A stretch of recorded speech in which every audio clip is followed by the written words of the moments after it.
Kita mulai. Bismillahirrahmanirrahim.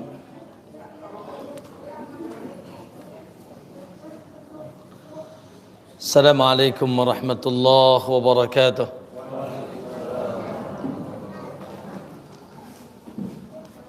Innal hamdalillah nahmaduhu wa nasta'inuhu wa nastaghfiruh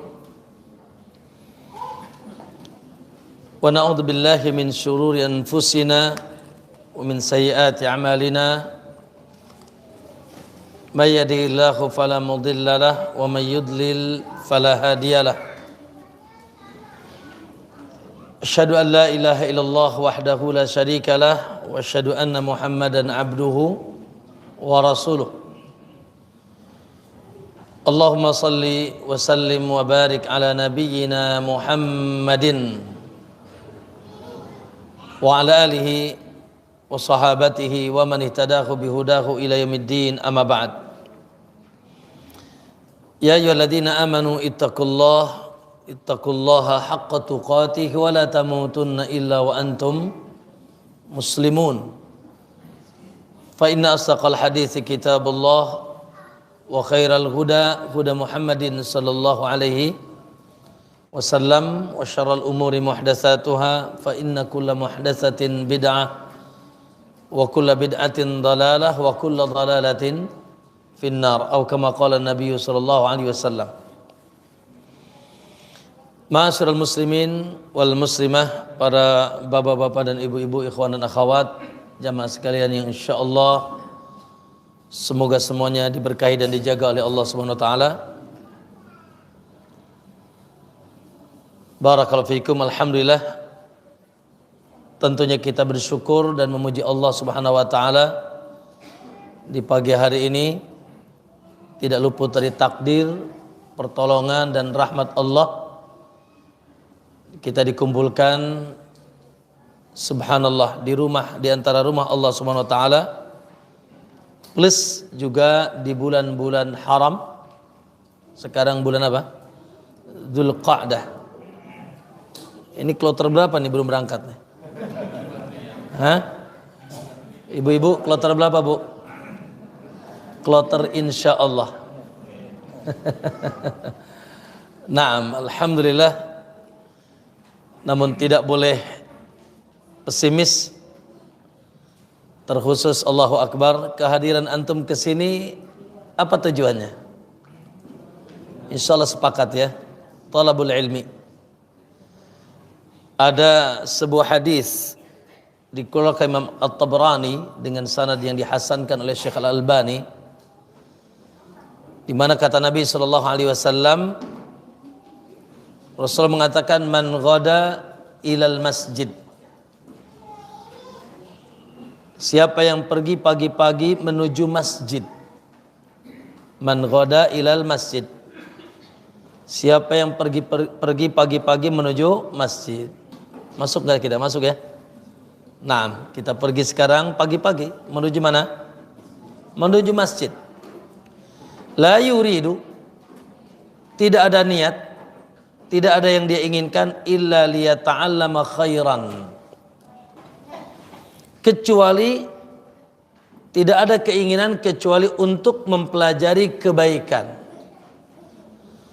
Aw liyu'allimahu, atau mengajarkan kebaikan. Jadi tidak ada niat datangnya ke masjid kecuali apa? Mempelajari atau mengajarkan kebaikan. Maksudnya mempelajari dan mengajarkan ilmu. Berarti judulnya apa tuh? Thalabul ilmi. Karena adalah, kata Nabi, perbuatan mereka tersebut ka ajri hajjatin tamma hajjatuhu. Allahu Akbar. Maka pahalanya seperti dia haji sempurna hajinya. Tuh. Jadi pulang dari sini antum gelarnya H. Ya. Walaupun enggak sampai ke Mekah. Astagfirullahaladzim, saya 2-3 bulan yang lalu dapat anugerah doktor tapi HC, henteu sakola. Ya.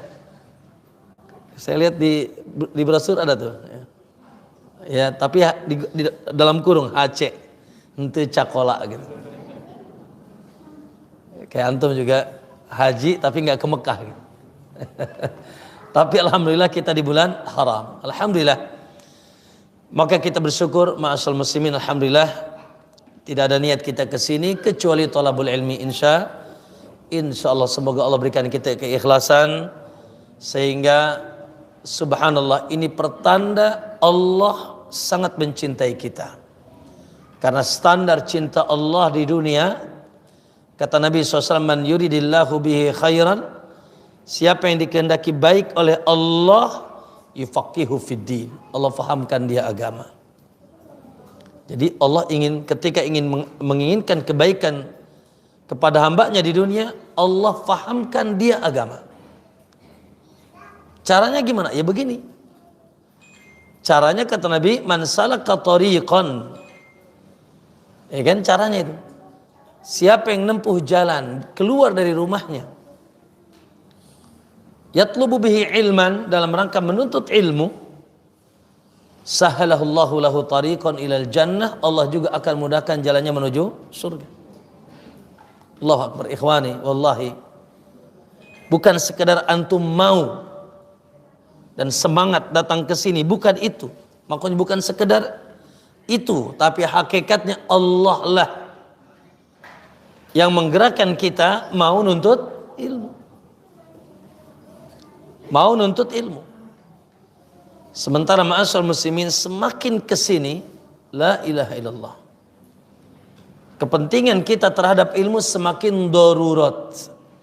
Wallahi, semakin mendekati finish dunia akhir zaman, wallahi semakin menuntut ilmu semakin darurat.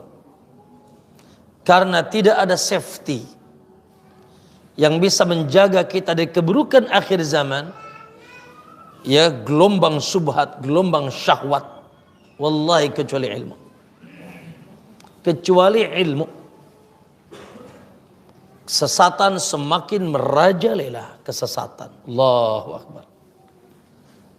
Ya, kesesatan semakin merajalela,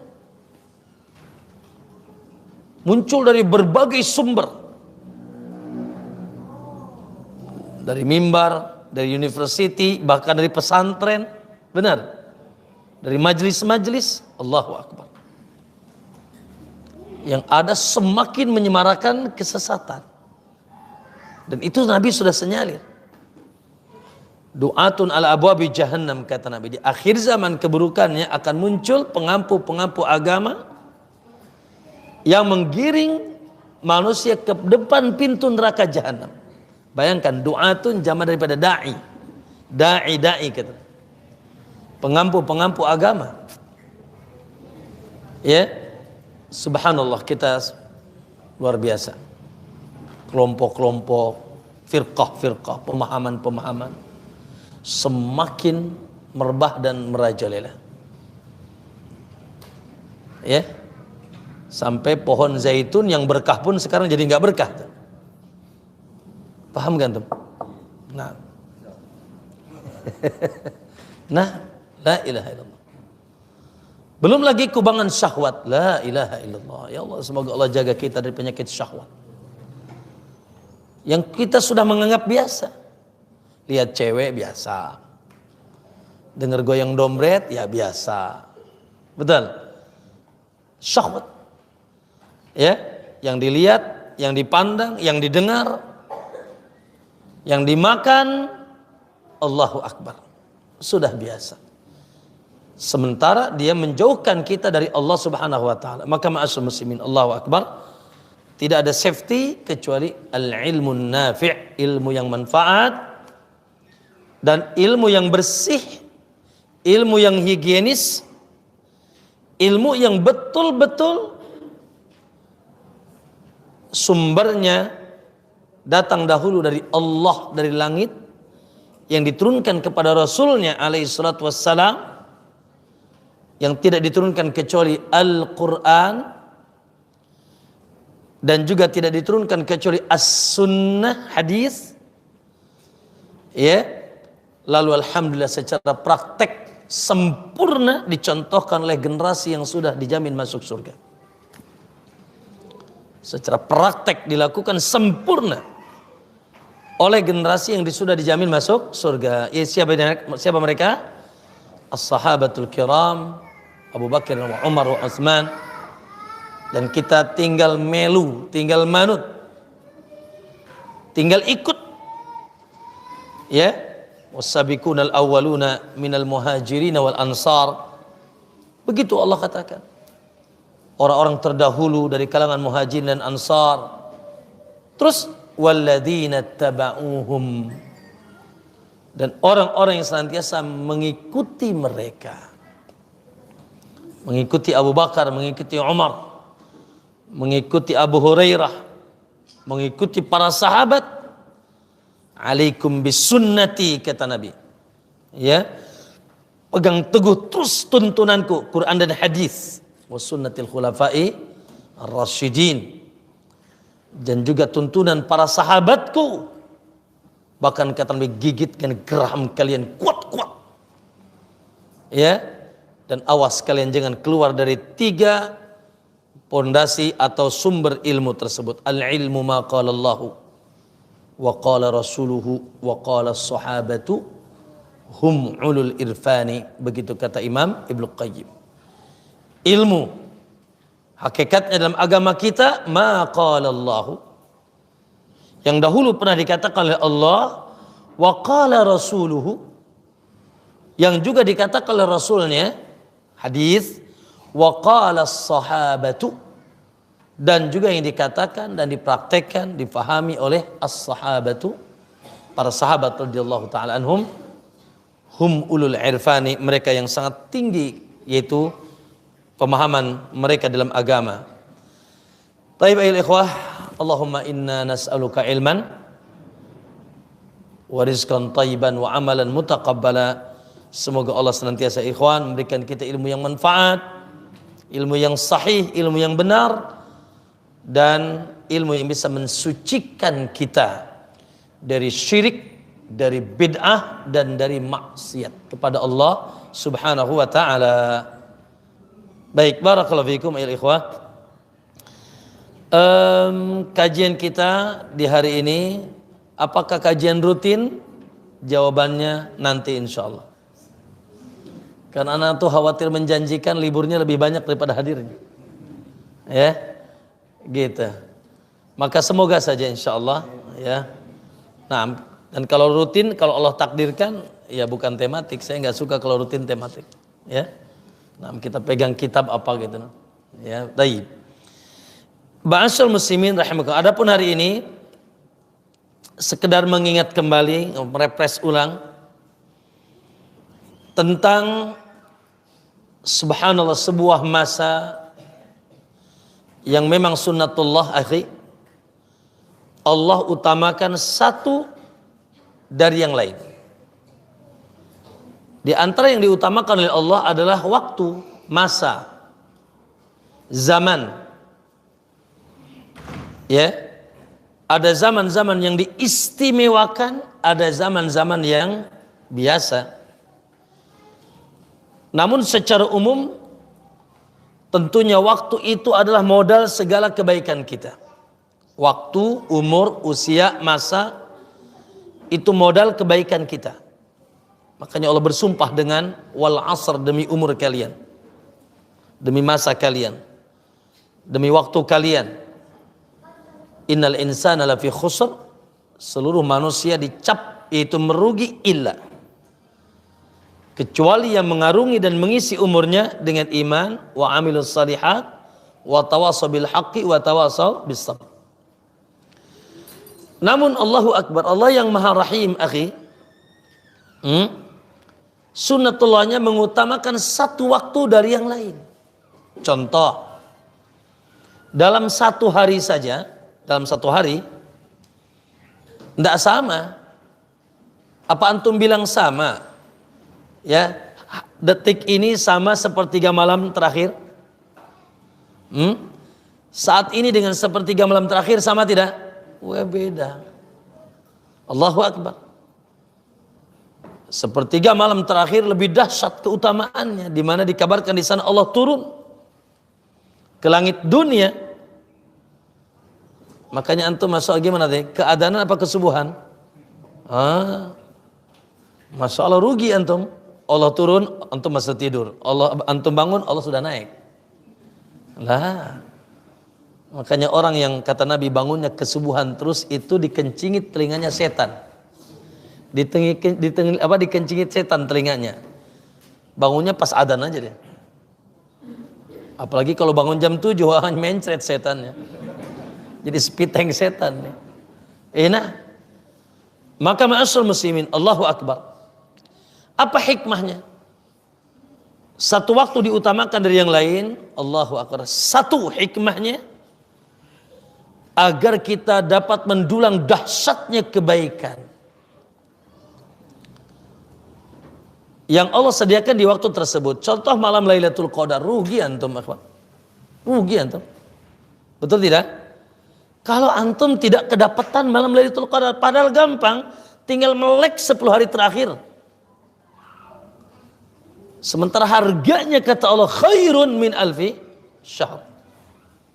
Lebih baik daripada 1000 bulan, bukan 1000 bulan, salah. Lebih baik daripada 1000 bulan. Masya Allah, sama tuh malam. Hanya saja ujiannya memang harus dicari tuh di 10 malam terakhir. Maka untuk mendulang segala kebaikan. Kenapa? Karena umur kita ini pendek, Pak. Mending kalau umur antum kayak siapa? Nabi Nuh 1000 tahun. Aduh, ada yang mau doain 1000 tahun ada? Nabi Nuh memiliki kesempatan hebat, akhi. 1000 tahun, bayangkan kita 70 gigi udah nggak ada semua. Sekarang jadi sekarang 40 gigi tinggal 2 atau 60 maksudnya. Ya kan? Bagaimana 1000 tahun? Maka kita disingkat, sementara Allahu Akbar persiapannya harus dahsyat. Maka Allah tambal dengan dihadirkannya waktu-waktu istimewa. Kalau antum ketemu 10 kali Lailatul Qadar, selesai melesat melebihi Nabi Nuh alaihissalatu wassalam. Ya? Itu yang satu, yang pertama. Hikmahnya agar kita dapat mendulang keutamaan yang dahsyat di waktu-waktu yang istimewa tersebut. Yang kedua, keutamaannya mengejar kekurangan. Karena kita ini, Pak Bu, ikhwan, umur 60 tahun, tidurnya berapa? Sekarang aja ngaji udah mulai tidur. Iya, 60 tahun tidurnya berapa? Lalainya berapa? Allahu Akbar. Lebih banyak kita lalai tidur daripada ibadahnya. Maka untuk mengejar kekurangan. Nah, maka ma'asyiral muslimin, Allahu Akbar, ketahuilah hari ini sudah pekan terakhir dari bulan Dzulqa'dah. Sementara bulan Dzulqa'dah sendiri adalah rentetan 3 bulan yang tak terpisah, yang diistimewakan oleh Allah. Ini yang sudah pakai peci haji udah beneran haji belum sini kan? Tidak semua di antara kita yang bisa sampai ke tanah haram. Karena man istata'a ilaihi sabila, yang mampu aja ke sana. Tapi subhanallah, beruntunglah kita. Allah lihat dalam surat At-Taubah ayat 36, inna iddatas syuhuri, hitungan bulan itu isna asyara syahran, 12 bulan. Ya, inna iddatas syuhuri indallahi isna asyara syahran fi kitabillah, dalam ketetapan Allah, yauma khalaqas samawati wal ard, dari mulai diciptakan langit dan bumi, minna, dari yang 12 itu arba'atun, ayat 4, ada 4 hurum. Allahu Akbar, dikategorikan oleh Allah bulan-bulan haram. Bedanya itu teritorial, tanah haram. Ini zaman, bulan-bulan waktu haram, suci. Maka kata Allah, fala tadlimu fihin anfusakum, jangan sekali-kali kalian mendolimi diri kalian di bulan-bulan tersebut. Padahal dolim di bulan yang lain pun nggak boleh. Sehingga Al-Imam Ibnu Katsir dan yang lain mengatakan, subhanallah, sepakat para ulama, seluruh amal saleh bila jatuhnya di bulan-bulan haram mendapatkan lipatan ganda pahala.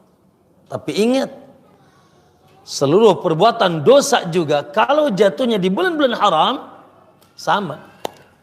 Dosanya juga berlipat. Hati-hati ikhwan. Makanya kita jangan sampai tidak hadir nih. Aku sedang berada di bulan haram.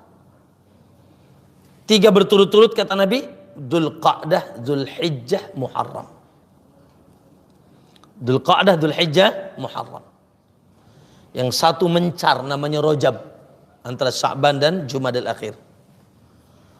Bulan Rajab, Jumadil Akhir dan Sya'ban. Maka ma'asyarul muslimin, kita pun sekarang keberadaan kita sedang berada di bulan haram. Allahu Akbar. Jadi tahajud di bulan ini beda dong mas dengan tahajud di bulan kemarin. Betul? Ya. Infak, zikir, baca Quran, Masya Allah, salat berjamaah. Apapun amal saleh di bulan ini beda, Pak. Juga demikian sebaliknya, kedoliman, maksiat, hati-hati. Ya, sebagaimana kita takut di tanah haram, kita juga harus takut di bulan-bulan haram. Makanya Masya Allah, dulu, ya, siapa itu? Abdullah bin Qais. Dia tinggal di Najran. Najran itu mana? Najran itu sekarang Jezan. Jezan itu perbatasan Yaman, Saudi.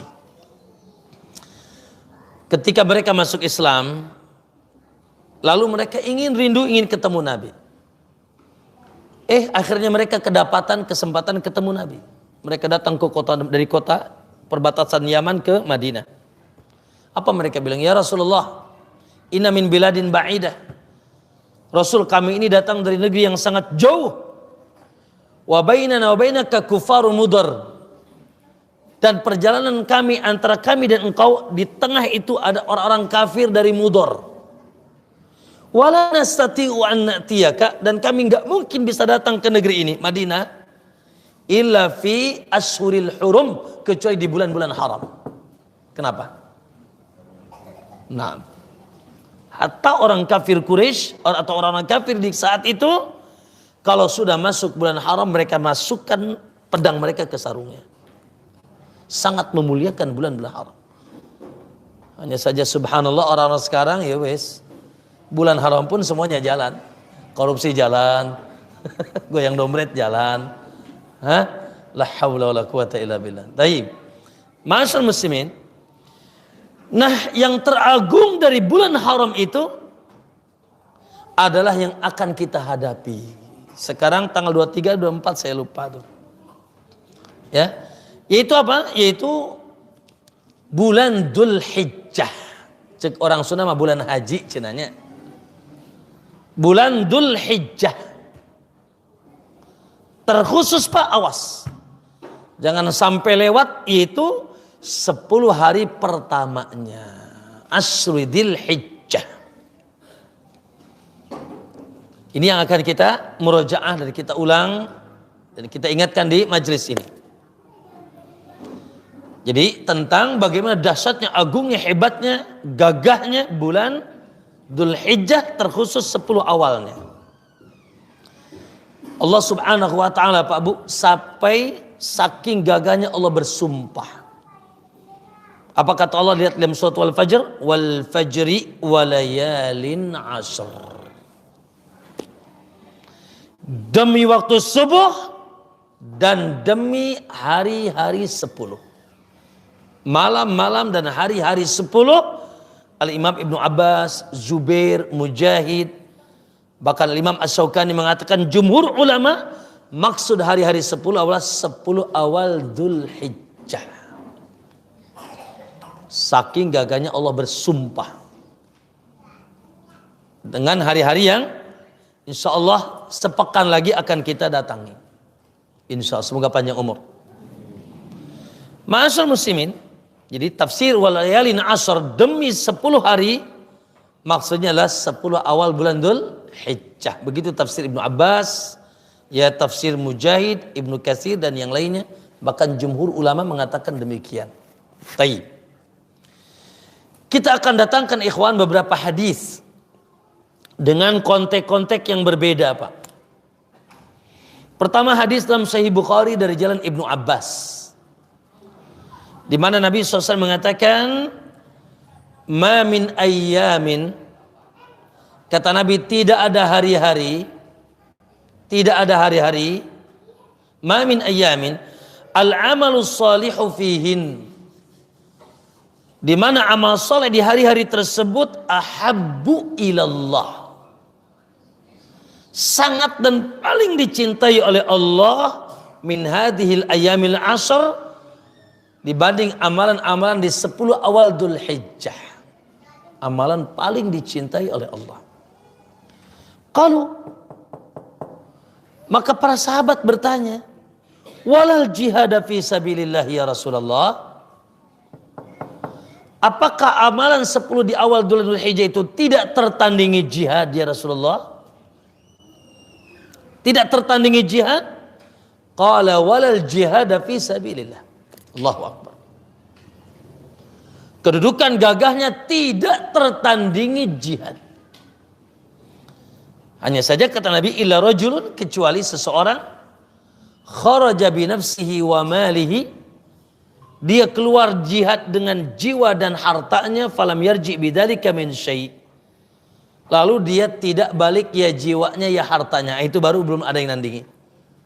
Tapi kalau jihad dia masih selamat, masih pulang, atau apalagi bawa rampasan perang, itu tidak bisa menandingi amalan 10 awal Dzulhijjah.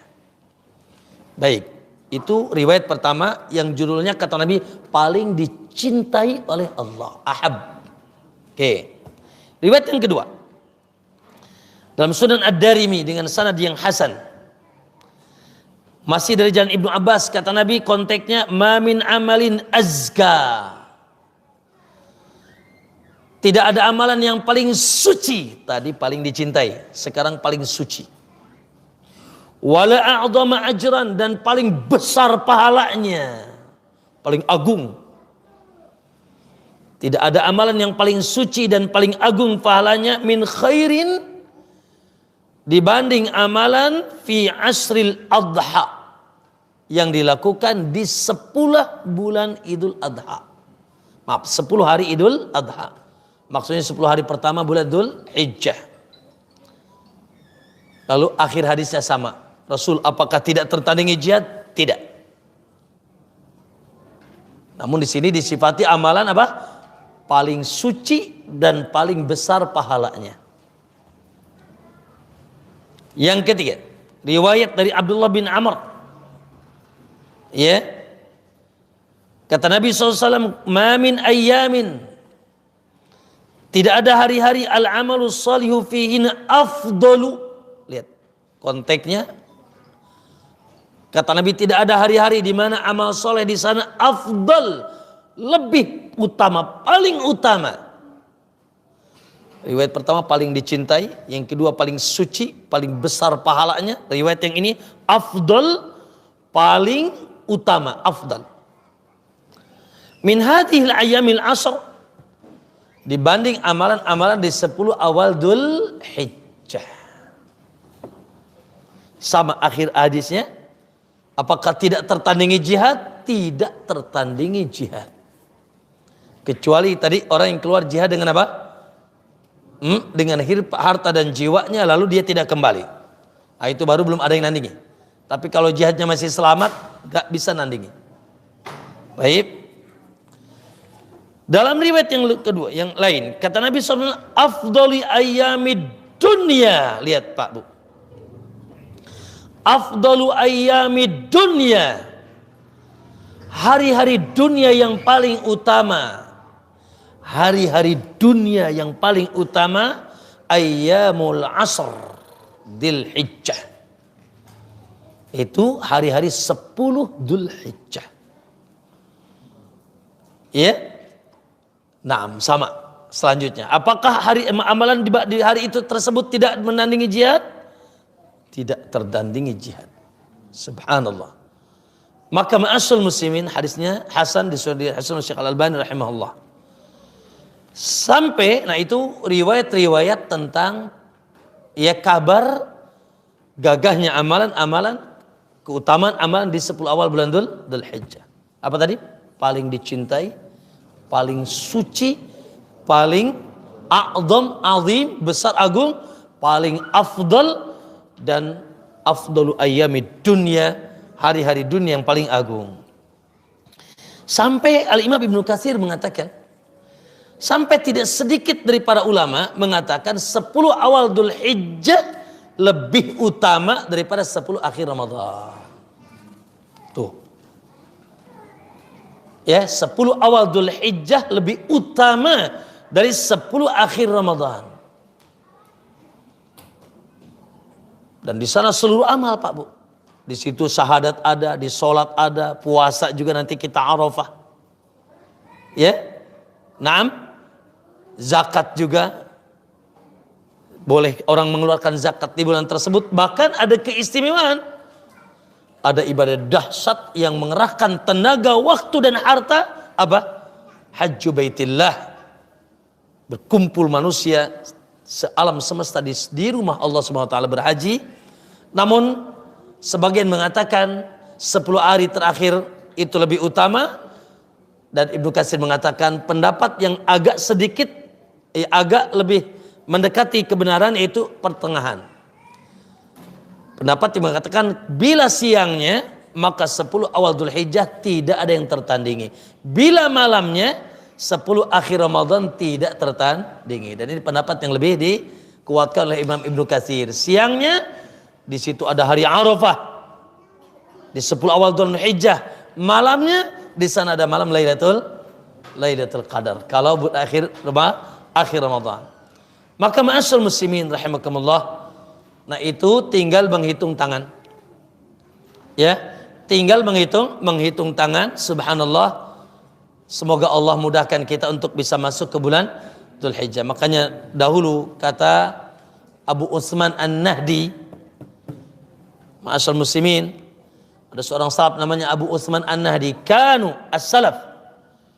Dahulu para ulama salaf yajtahidun, mereka sangat bersungguh-sungguh fi salasi asyarat dalam 10 hari dalam 1 tahun. Mereka sangat bersungguh-sungguh dalam 10 hari dalam 1 tahun, 10 akhir Ramadan, 10 awal Dzulhijjah dan 10 awal bulan Muharram yang nanti setelah Dzulhijjah Muharram kita pun di sana akan puasa namanya Asyura. Ya, puasa Asyura. Namun yang paling gagah tentunya tadi ada puasa di 10 awal Dzulhijjah bila siangnya dan malamnya di 10 akhir Ramadan. Oleh karena itu ma'asyarul muslimin rahimakumullah, tentunya ya seorang muslim yang mengetahui kegagahan dan keagungan dan kehebatan ya bulan tersebut dari sekarang sudah mulai mempersiapkan diri. Masya Allah, ikhwan, luar biasa, ini kesempatan emas tadi. Ya, hikmahnya apa? Untuk mendulang segala kebaikan dan menambal kekurangan kita. Nah, terkait dengan amalan-amalan yang secara khusus atau yang terkait dengan 10 awal Dzulhijjah, para ulama mengatakan ada 2 kriteria amalan di 10 awal bulan Dzulhijjah. Ya. Yang pertama amalan umum. Amalan yang sifatnya umum. Ya. Amalan yang sifatnya umum, seluruh amalan bila dilakukan di 10 awal Dzulhijjah tidak tertandingi jihad. Pak di sini harus dinyeng-nyengkan nih, tidak tertandingi jihad. Masya Allah. Apa amalan umum, Pak? Ya sudah, sholat 5 waktu, apalagi? Datang ke masjid berjamaah, membaca Quran, berzikir. Masya Allah. Yap. Dan amalan-amalan yang berinfak, bersedekah, berbakti kepada orang tua, berbakti kepada suami, berbuat adil kepada istri dan anak-anak, baik dengan tetangga, apapun.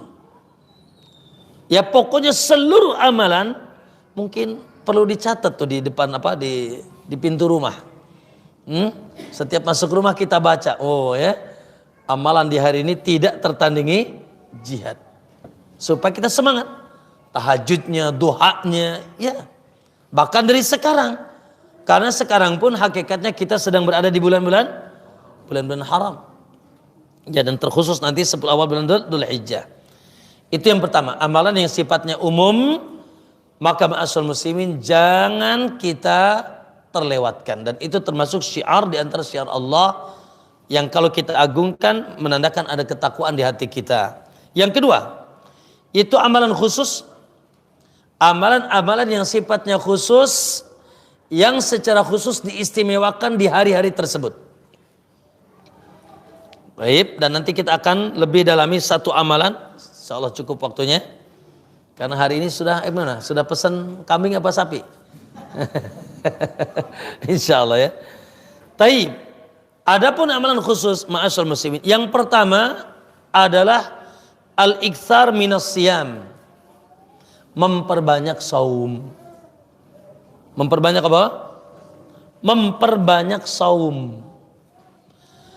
Khususnya yang teristimewa bagi Anda yang tidak haji, saum hari Arafah. Saum hari Arafah. Ya. Al-Imam Nawawi mengatakan dalam kitabnya Syarah Sahih Muslim, wasiyamuha, dan puasa di hari-hari tersebut yustahabbu istihbaban syadida, sangat dicintai. Puasa di hari-hari tersebut sangat dicintai. Karena puasa termasuk amalan yang tadi tidak tertandingi jihad. Bahkan dari Hunaidah ibn Khalid min imraati qala haddatsani ba'd nisa'in nabi. Hunaidah binti Khalid bin Khalid bercerita, mengabarkan kepadaku beberapa istri Nabi atau sebagian daripada istri Nabi. Anna Nabi sallallahu alaihi wasallam kana yasumu Asyura wa tis'i Dzulhijjah. Bahwasanya di antara kebiasaan Nabi SAW beliau puasa di hari Asyura dan 9 awal Dzulhijjah, karena tanggal 10-nya haram. Jangan puasa tanggal 10, nanti gak ikut lebaran antum. Ya.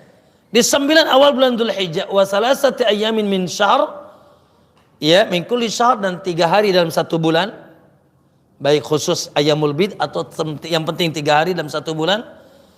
Wa awalul isnain minasyari wa khamis, dan begitu ke Senin dan Kamis. Ya, Senin dan Kamis. Maka ma'asyiral muslimin rahimakumullah, dan terkhusus tentunya puasa di hari Arafah. Kalaupun antum misalkan ya tidak keburu atau tidak ada kemampuan untuk puasa, ya, memperbanyak di hari-hari tersebut, kata Nabi SAW, wa saumi Arafah, dan puasa Arafah, ahtasibu 'ala Allah, aku berharap kepada Allah, an yukaffira sanah allati qablah was sanah allati ba'dah, menghapuskan dosa setahun yang lalu dan setahun yang akan datang. Alhamdulillah. Puasa Arafah. Nah, maka itu amalan yang pertama, ayol ikhwanakumullah, terkait dengan saum. Baik, yang kedua.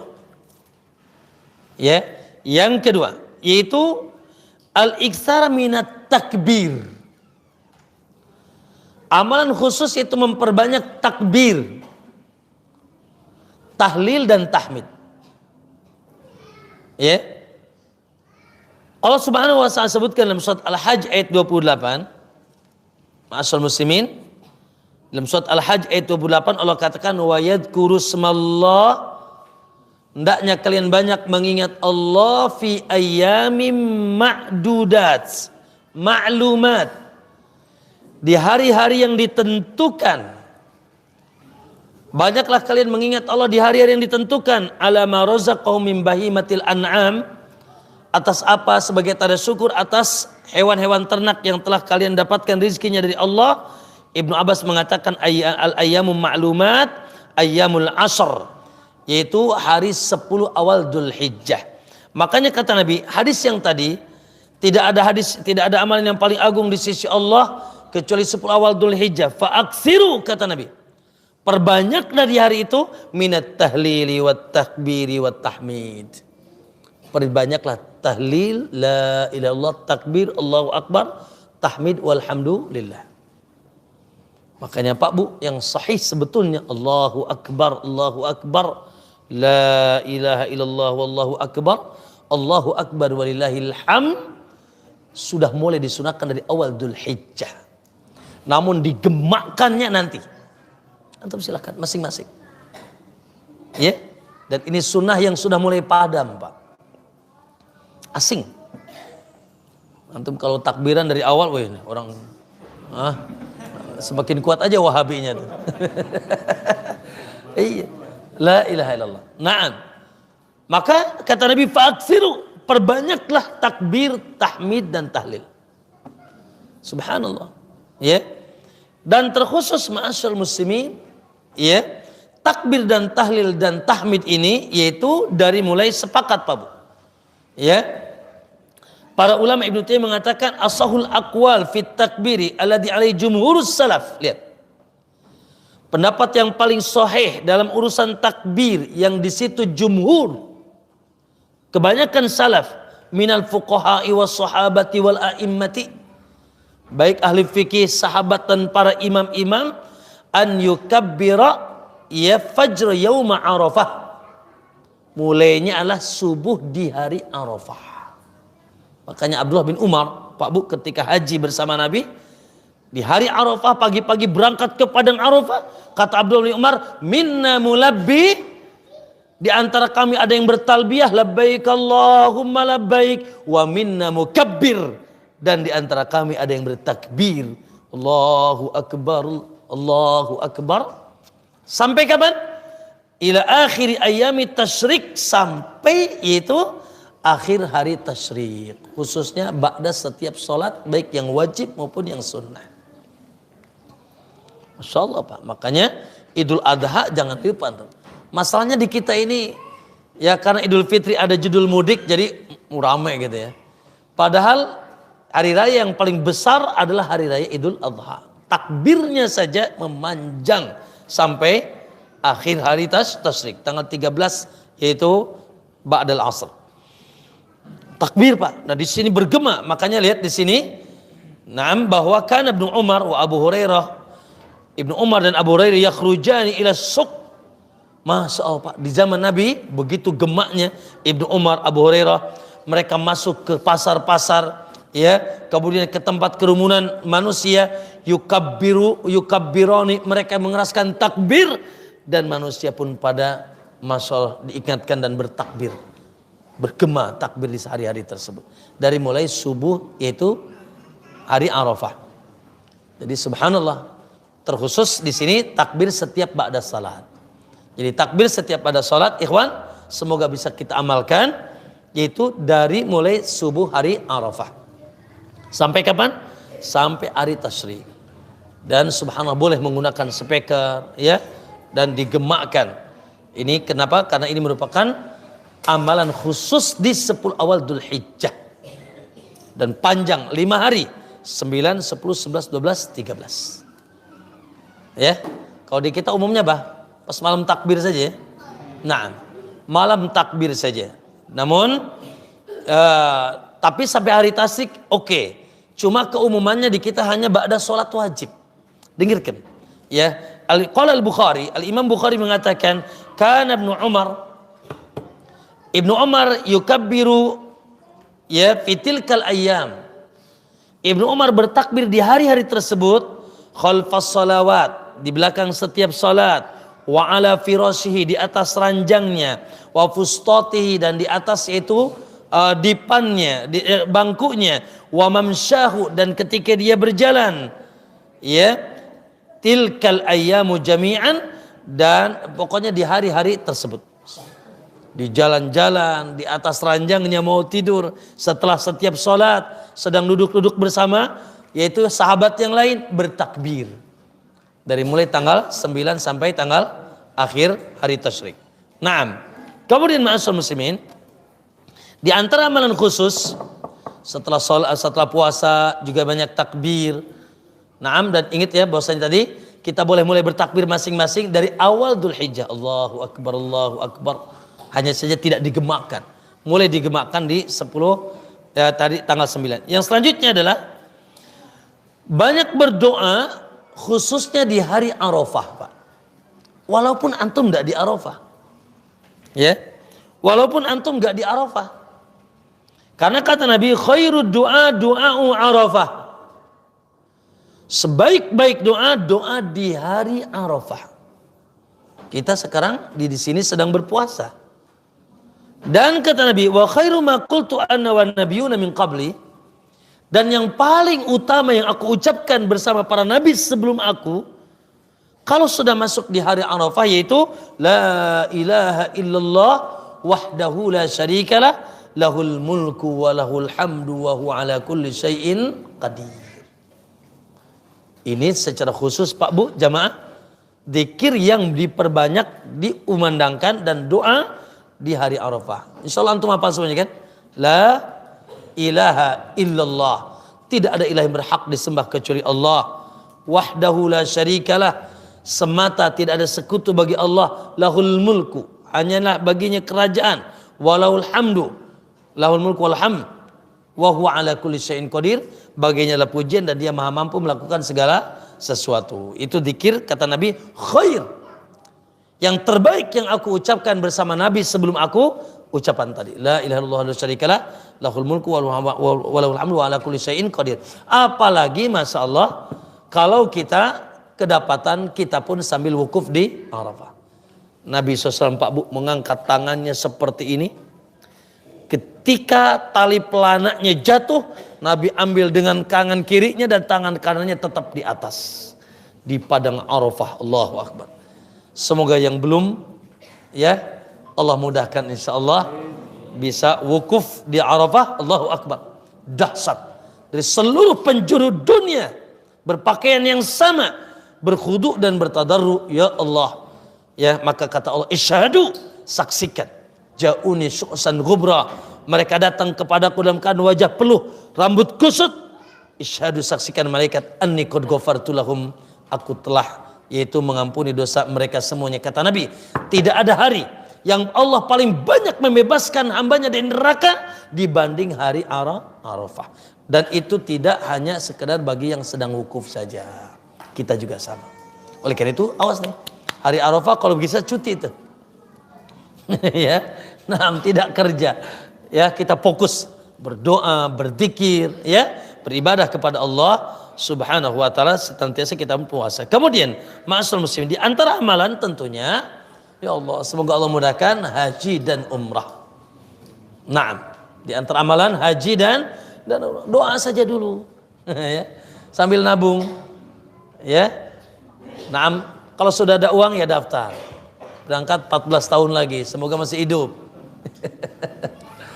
Haji di kita kan ada 3, ada haji bersama pemerintah, ya masih terjangkau lah ya. Sekarang berapa? 60 hampir kalau tidak salah.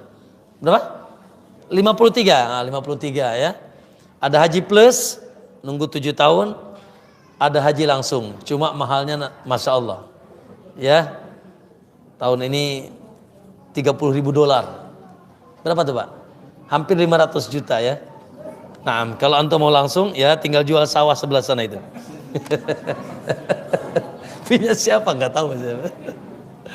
Tapi alhamdulillah Allah tahu bahwasanya tidak semua kita mampu, makanya kalau Allah katakan man istata'a ilaihi, bagi yang mampu saja, alhamdulillah, ya tidak dipaksakan. Maka ma'asyiral muslimin, semoga Allah dimudahkan untuk melaksanakan ibadah haji insyaallah. Kemudian ma'asyiral muslimin rahimakumullah,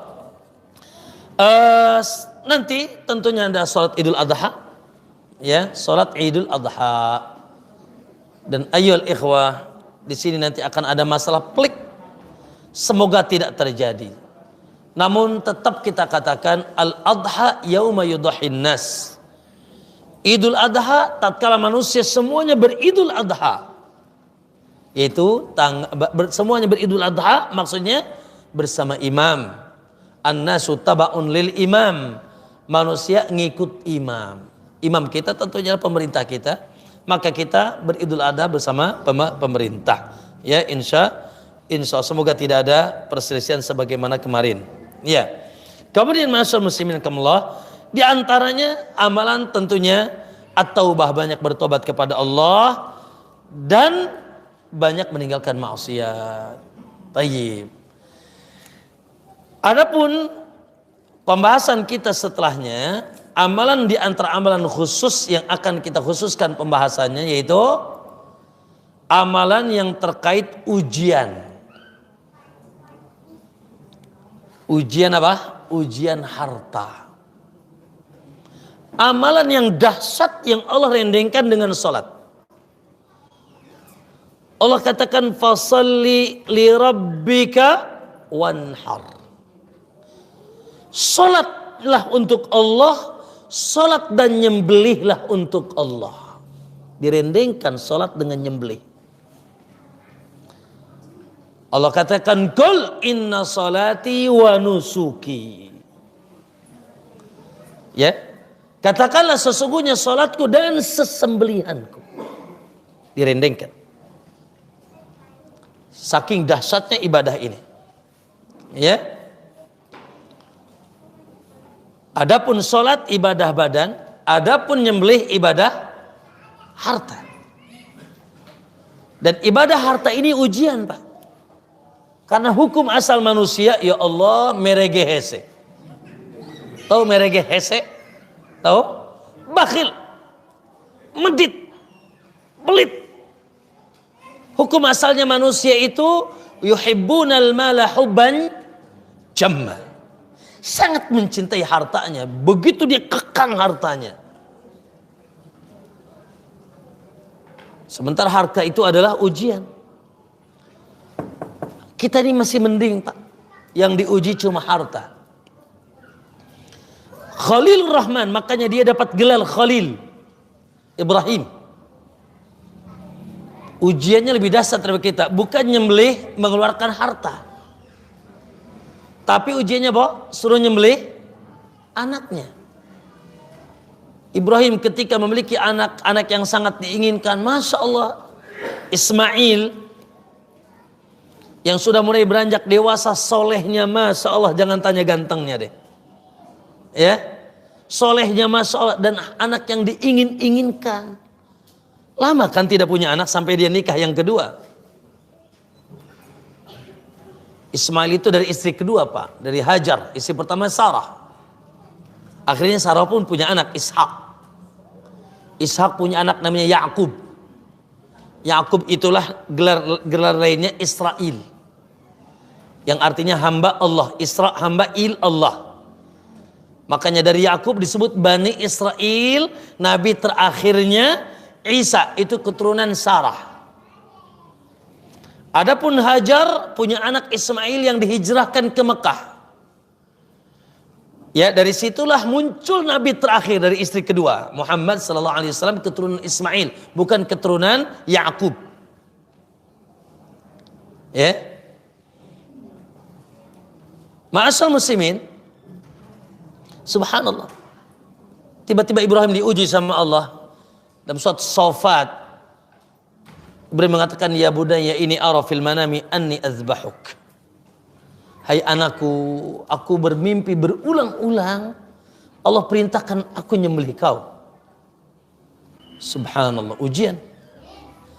Ya, anak yang diinginkan satu-satunya di kala itu diperintahkan disembelih.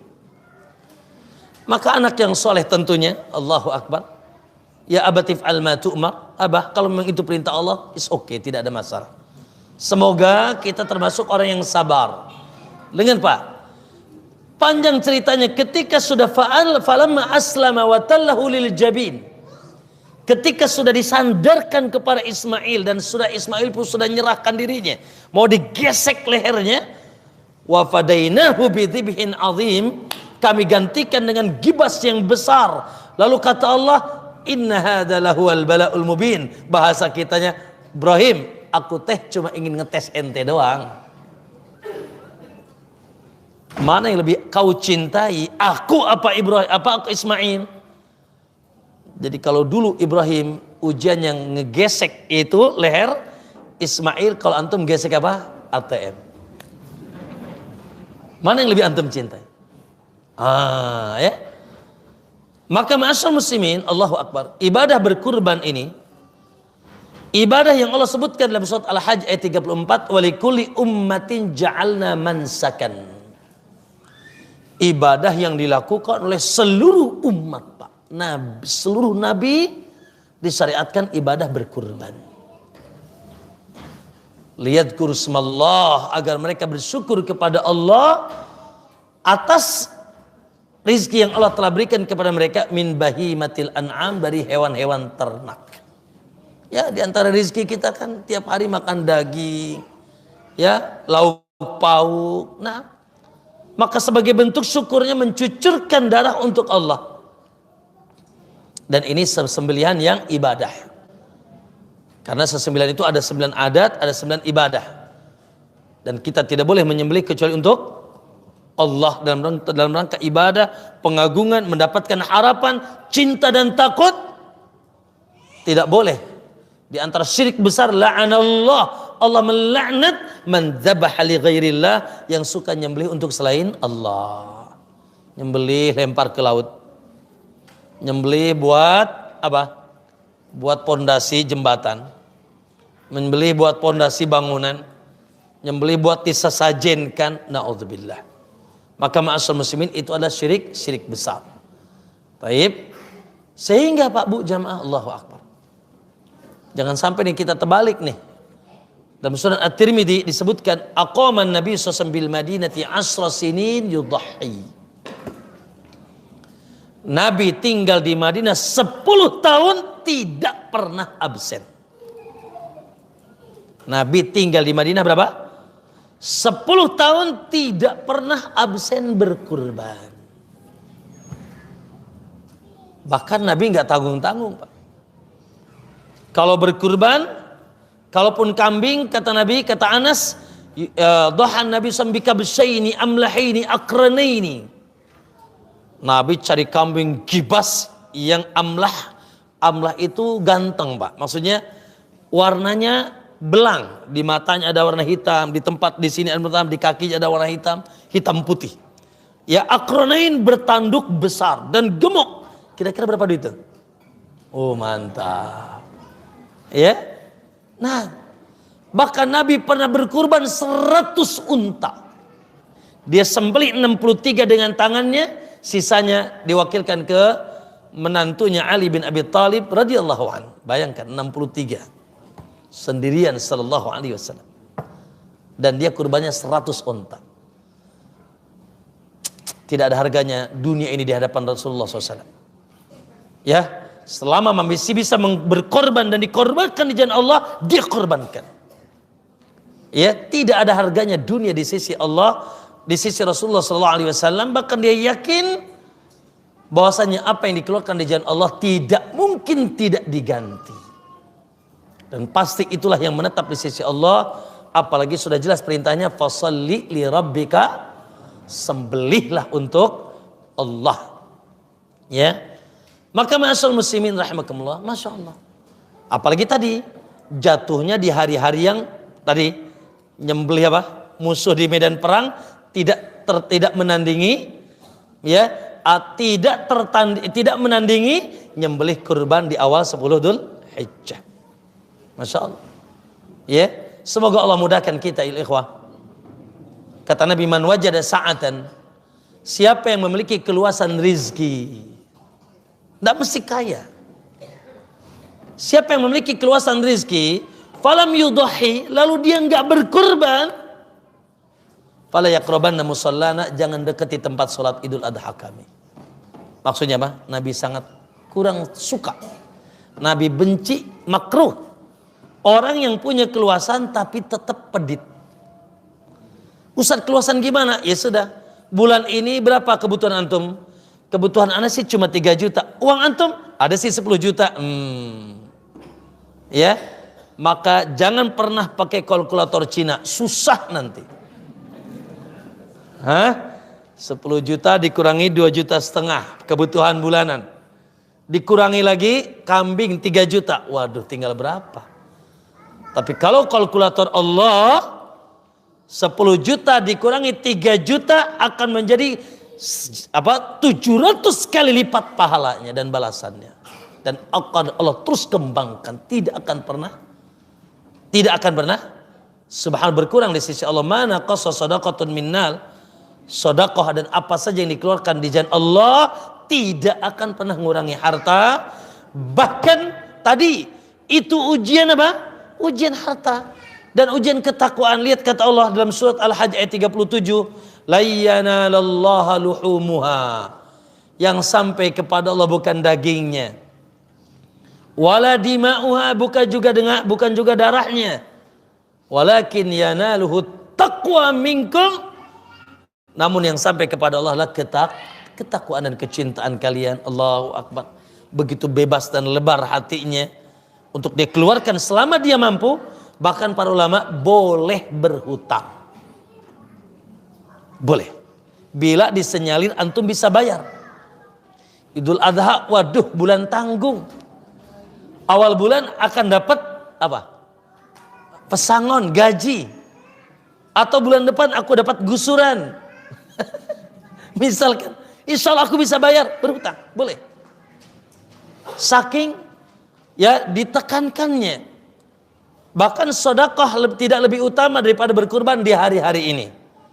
Sedekah tidak lebih utama daripada berkurban di hari-hari ini. Maka ma'asyiral muslimin, Allahu Akbar. Semoga insya Allah kalau kemarin kita nunggu plastik, daging.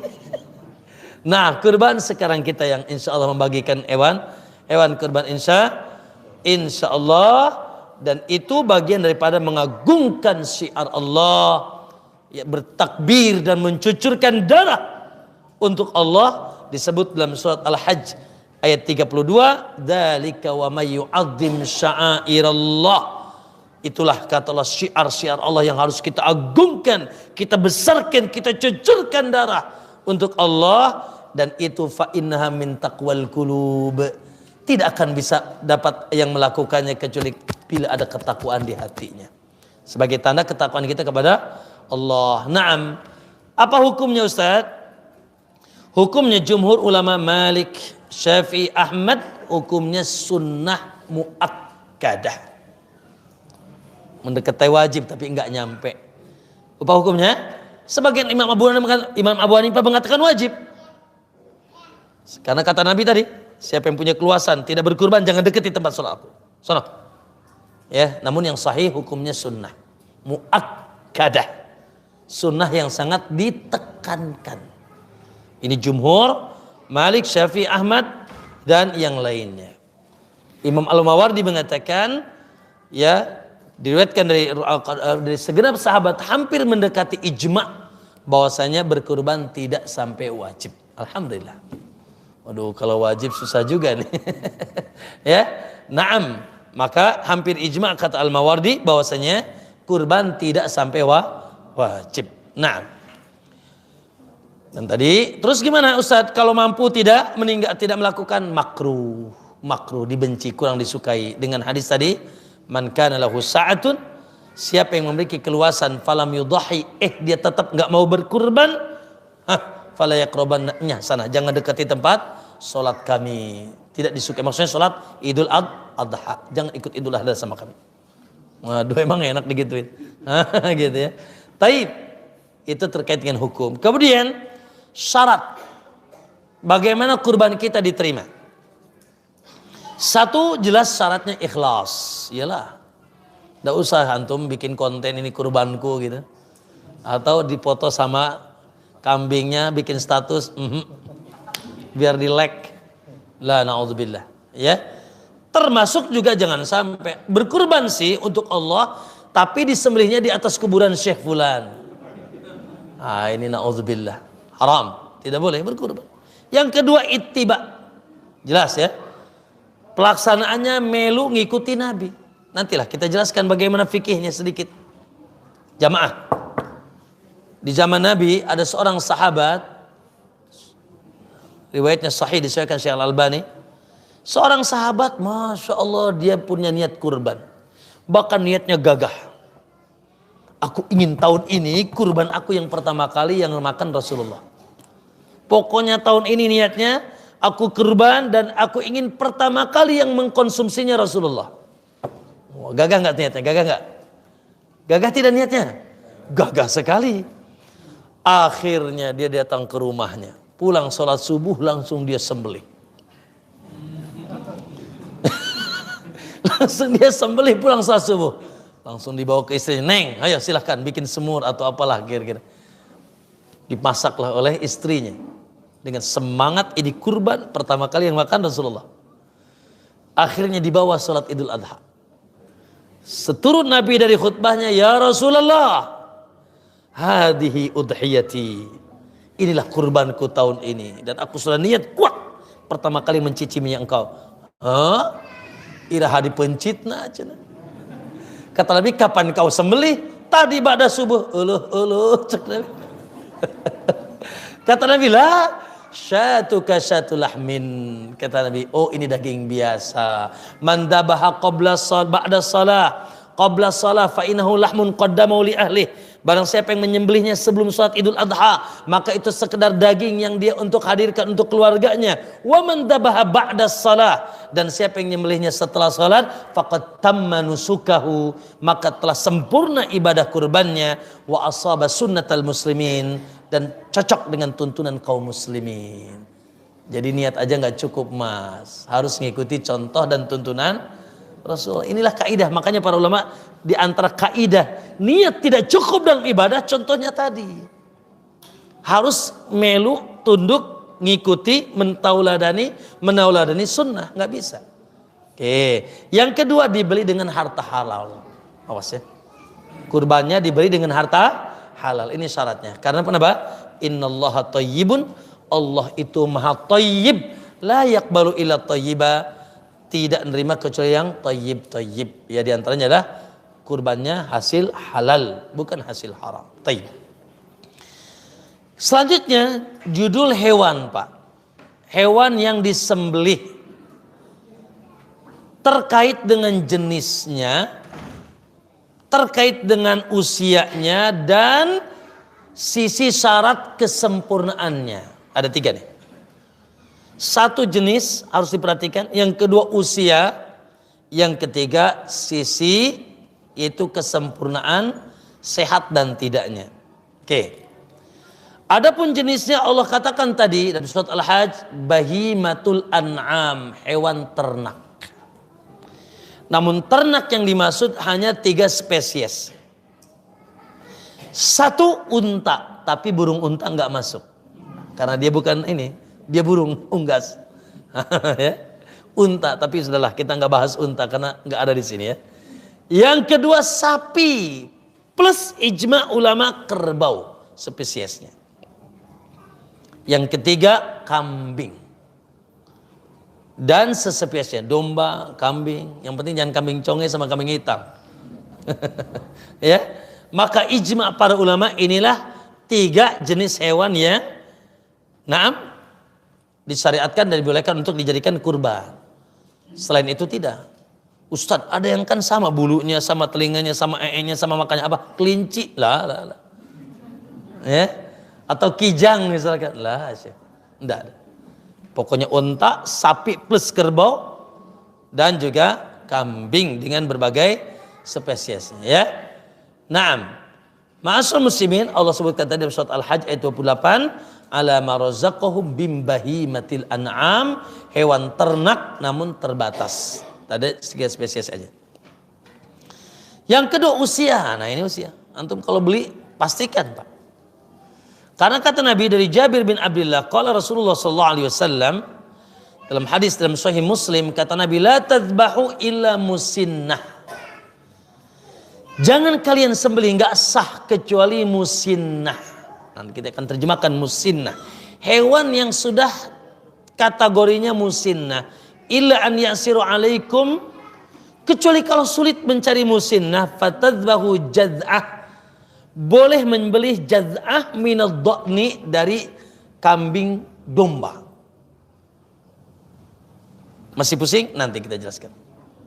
Jadi hukum asalnya nyembelihnya musinnah. Kalau tidak boleh jaz'ah. Itu pun jaz'ah hanya khusus domba saja. Taib. Apa musinnah? Oke, terjemahkan. Musinnah itu kalau unta sudah berumur 5 tahun masuk ke 6. Itu musinnah. Musinnahnya unta genep 5 tahun. Sudah, kita nggak bahas itu ya. Yang kedua, kalau sapi dan kerbau wajib sudah genap 2 tahun masuk ke tahun ketiga. Jadi antum kalau beli sapi kerbau, Mas ini berapa umurnya Mas? Wah ini 1,5 tahun lah, tidak sah. Harus sudah genap berapa? 2 tahun, masuk ke tahun ketiga. Yang kedua kambing, itu musinanya 1 tahun masuk ke tahun kedua, 1 tahun genap Pak Bu. Kecuali domba. Kambing di sini kambing berarti kambing kacang, etawa, apalagi Pak tuh sejenisnya, embek gitu ya. Nah itu harus 1 tahun Pak. Tapi kalau domba Garut, domba mana lagi? Pokoknya domba tuh, ya, maka boleh jaz'ah. Jaz'ah itu dari umur 6 bulan. Jadi 6 bulan sudah sah dari sisi itu usia umur. Jadi pastikan kalau antum beli apa nih? Waduh, anak sih belinya rencana etawa Ustaz. Maka wajib 1 tahun. Kurang tidak sah. Oh, anak mau beli domba Garut? Ya sudah. Ya, boleh dari umur 6 bulan. Boleh dari umur 6 bulan.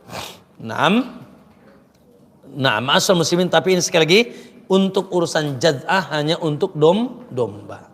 Baik, itu dari sisi usia. Jenisnya unta, sapi kerbau dan domba atau kambing, dan usianya sudah tadi musinnah. Unta berapa tahun? 5 tahun masuk 6. Sapi 2 tahun masuk 3. Kambing 1 tahun, kecuali domba. Domba boleh berumur dari mulai 6 bulan. Baik. Ma'asyiral muslimin, kemudian sisi kesempurnaan hewan, Masya Allah. Kata Imam Syafi'i Pak Bu, yustahabbu disunahkan an yusammin, untuk digemukkan, dibaguskan. Tapi kayaknya antum gak ada waktu deh untuk gemukkan kambing nih. Ya sudah, cari aja kali gemuk. Oke? Makanya subhanallah, para sahabat dahulu masa mencari kambing yang sempurna. Tapi kembali semuanya sesuai dengan koceknya. Baik. Tidak semuanya bisa yang beri 5 juta. Mungkin ada uangnya cuma 2 juta, 2,5 juta. Dan seterusnya, tidak mengapa. Selama memenuhi syarat. Syarat 1 tadi sisi umur. Syarat dari sisi kesempurnaan. 1, sempurna dari cacat. Ada 4 cacat yang tidak sah antum bila berkurban. 1. Kata Nabi SAW, arba'un, 4 cacat la yajuzna. Ada 4 cacat yang tidak membuat antum sah. 1, al-aura al-bayinu aruha. Kambing picak, maksudnya buta sebelah. Ya kawan, pastikan kambingnya tidak picak. Apalagi buta dua-duanya, tidak sah. Yang kedua, al-maridatul bayinu maraduha. Yang sakit terpuruk. Jalan aja nggak bisa Pak. Tapi kalau sedang bersin-bersin dikit ya bolehlah. Batuk-batuk gitu, influenza. Tapi kalau dia sudah terpuruk, tidak bisa jalan, haram, tidak sah. Al-arja, yang ketiga, yang pincang. Yang jelas pincangnya.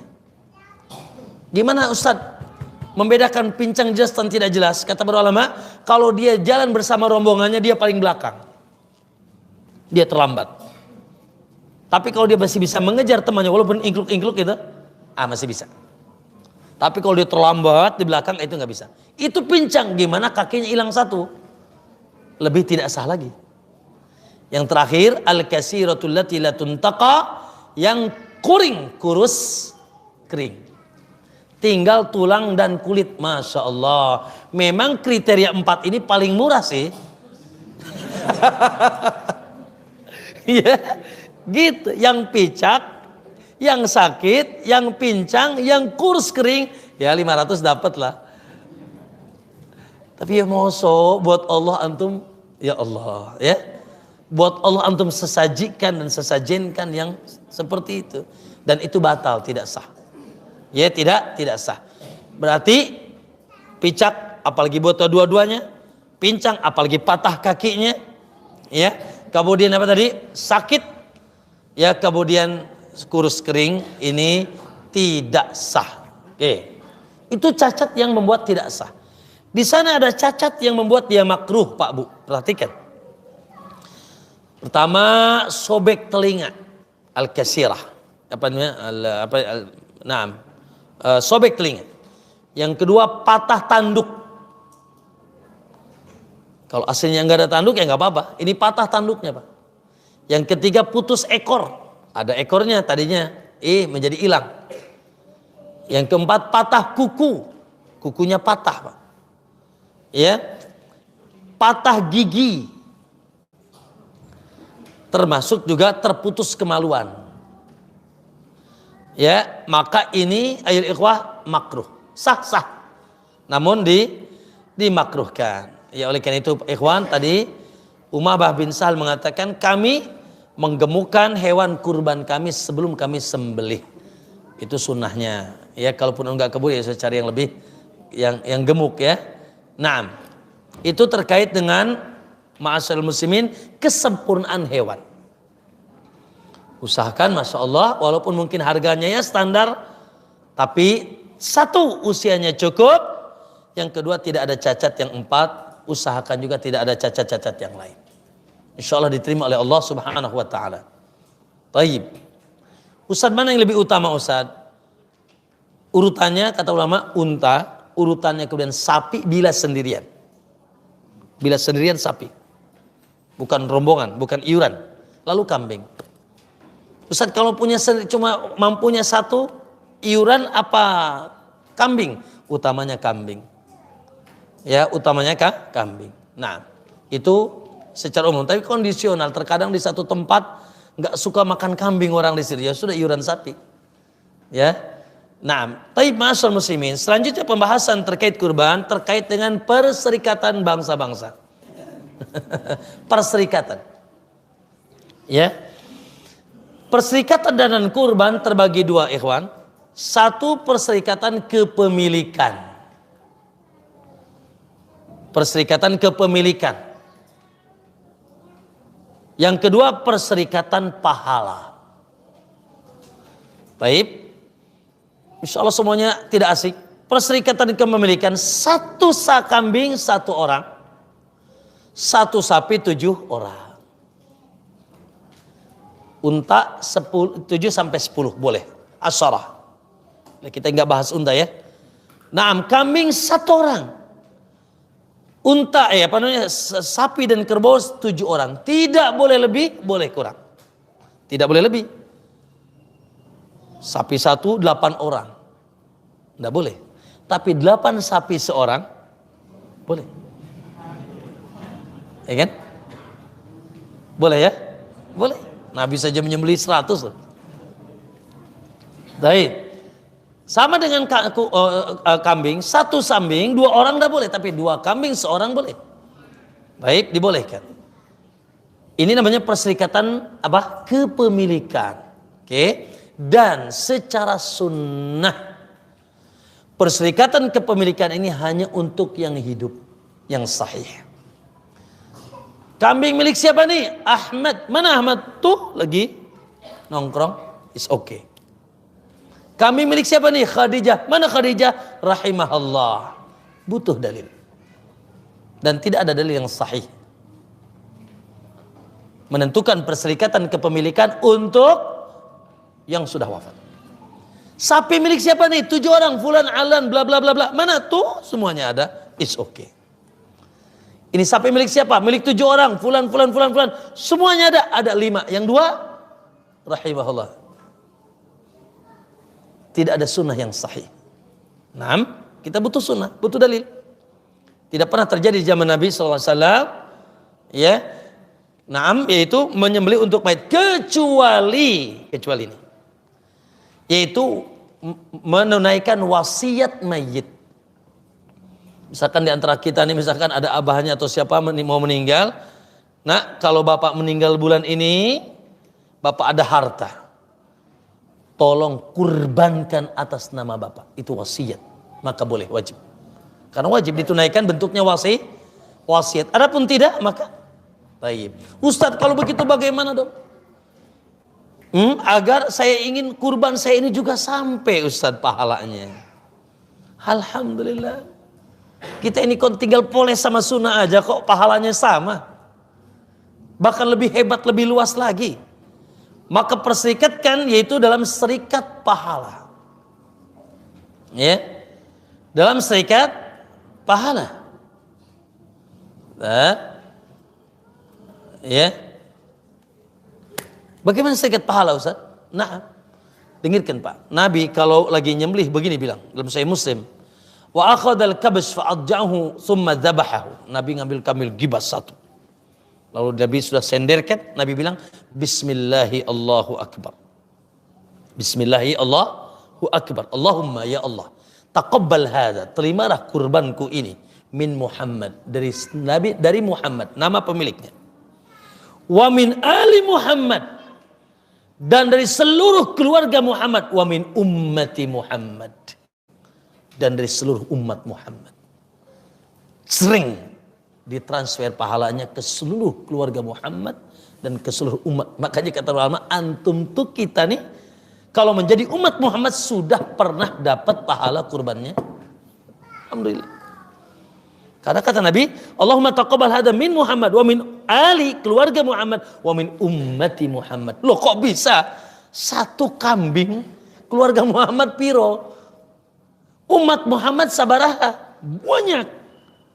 Oh, para ulama difahami ini serikat pahala.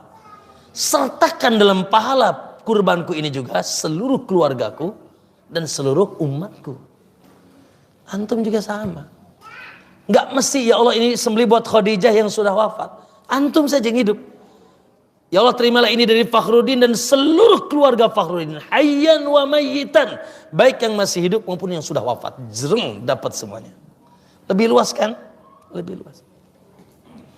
Dan ini sebagai solusi hari ini kalau antum jadi guru di SMP dan SMA atau di tempat yang lain atau di masyarakat di mana ada iuran kurban.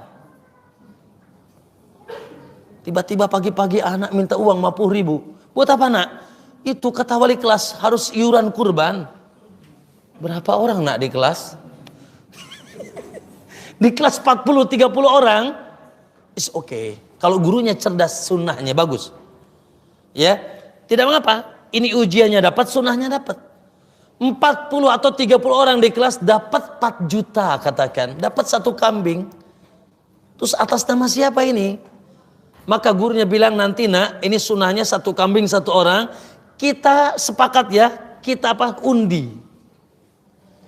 Yang namanya keluar maka kita sepakati atas nama dia.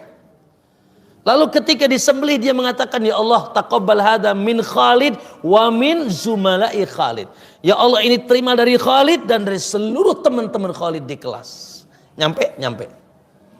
Tapi ya Allah terimalah ini dari satu kelas. Lah, harus jelas. Ya, maka ini disebut perserikatan. Bukan bangsa-bangsa, kambing-kambing. Ya, paham ya? Nah, perserikatan kambing atau perserikatan terbagi berapa? Dua. Ada perserikatan kepemilikan, satu kambing satu orang, satu sapi 7 orang, tidak boleh lebih boleh kurang. Tapi ada pun perserikatan pahala, makanya itu serikatkan. Ya serikatkan, ya pahala dalam berkurban antum. Oke. Kemudian ma'asyiral muslimin, selanjutnya perlu kita ingatkan juga ada adab dan ada satu perintah larangan, satu aturan main Nabi bagi orang yang dari awal sekarang atau masuk Dzulhijjah sudah kenceng mau kurban. Kenceng mau kurban, bahkan sekarang sudah mulai pesan, udah niat kuat. Maka siapa yang sudah kenceng mau kurban, bahkan sudah beli, sudah pesan belah dan seterusnya, ada aturan main. Kata Nabi, idza ra'aitum hilala Dzulhijjah, kalau kalian sudah melihat nanti hilal Dzulhijjah, masuk tanggal 1 bulan Dzulhijjah, wa arada ahadukum an yudhi, dan kalian sudah niat kenceng mau berkurban, falyumsik an sya'rihi wa adfarihi, maka tahan dari memotong kuku dan seluruh rambut badannya. Ma'asyiral muslimin, ini aturan main bagi orang yang sudah niat kenceng kurban. Dari sekarang mulai potong kuku ikhwan. Ya, mulai potong rambut-rambut badan yang disunahkan dipotong.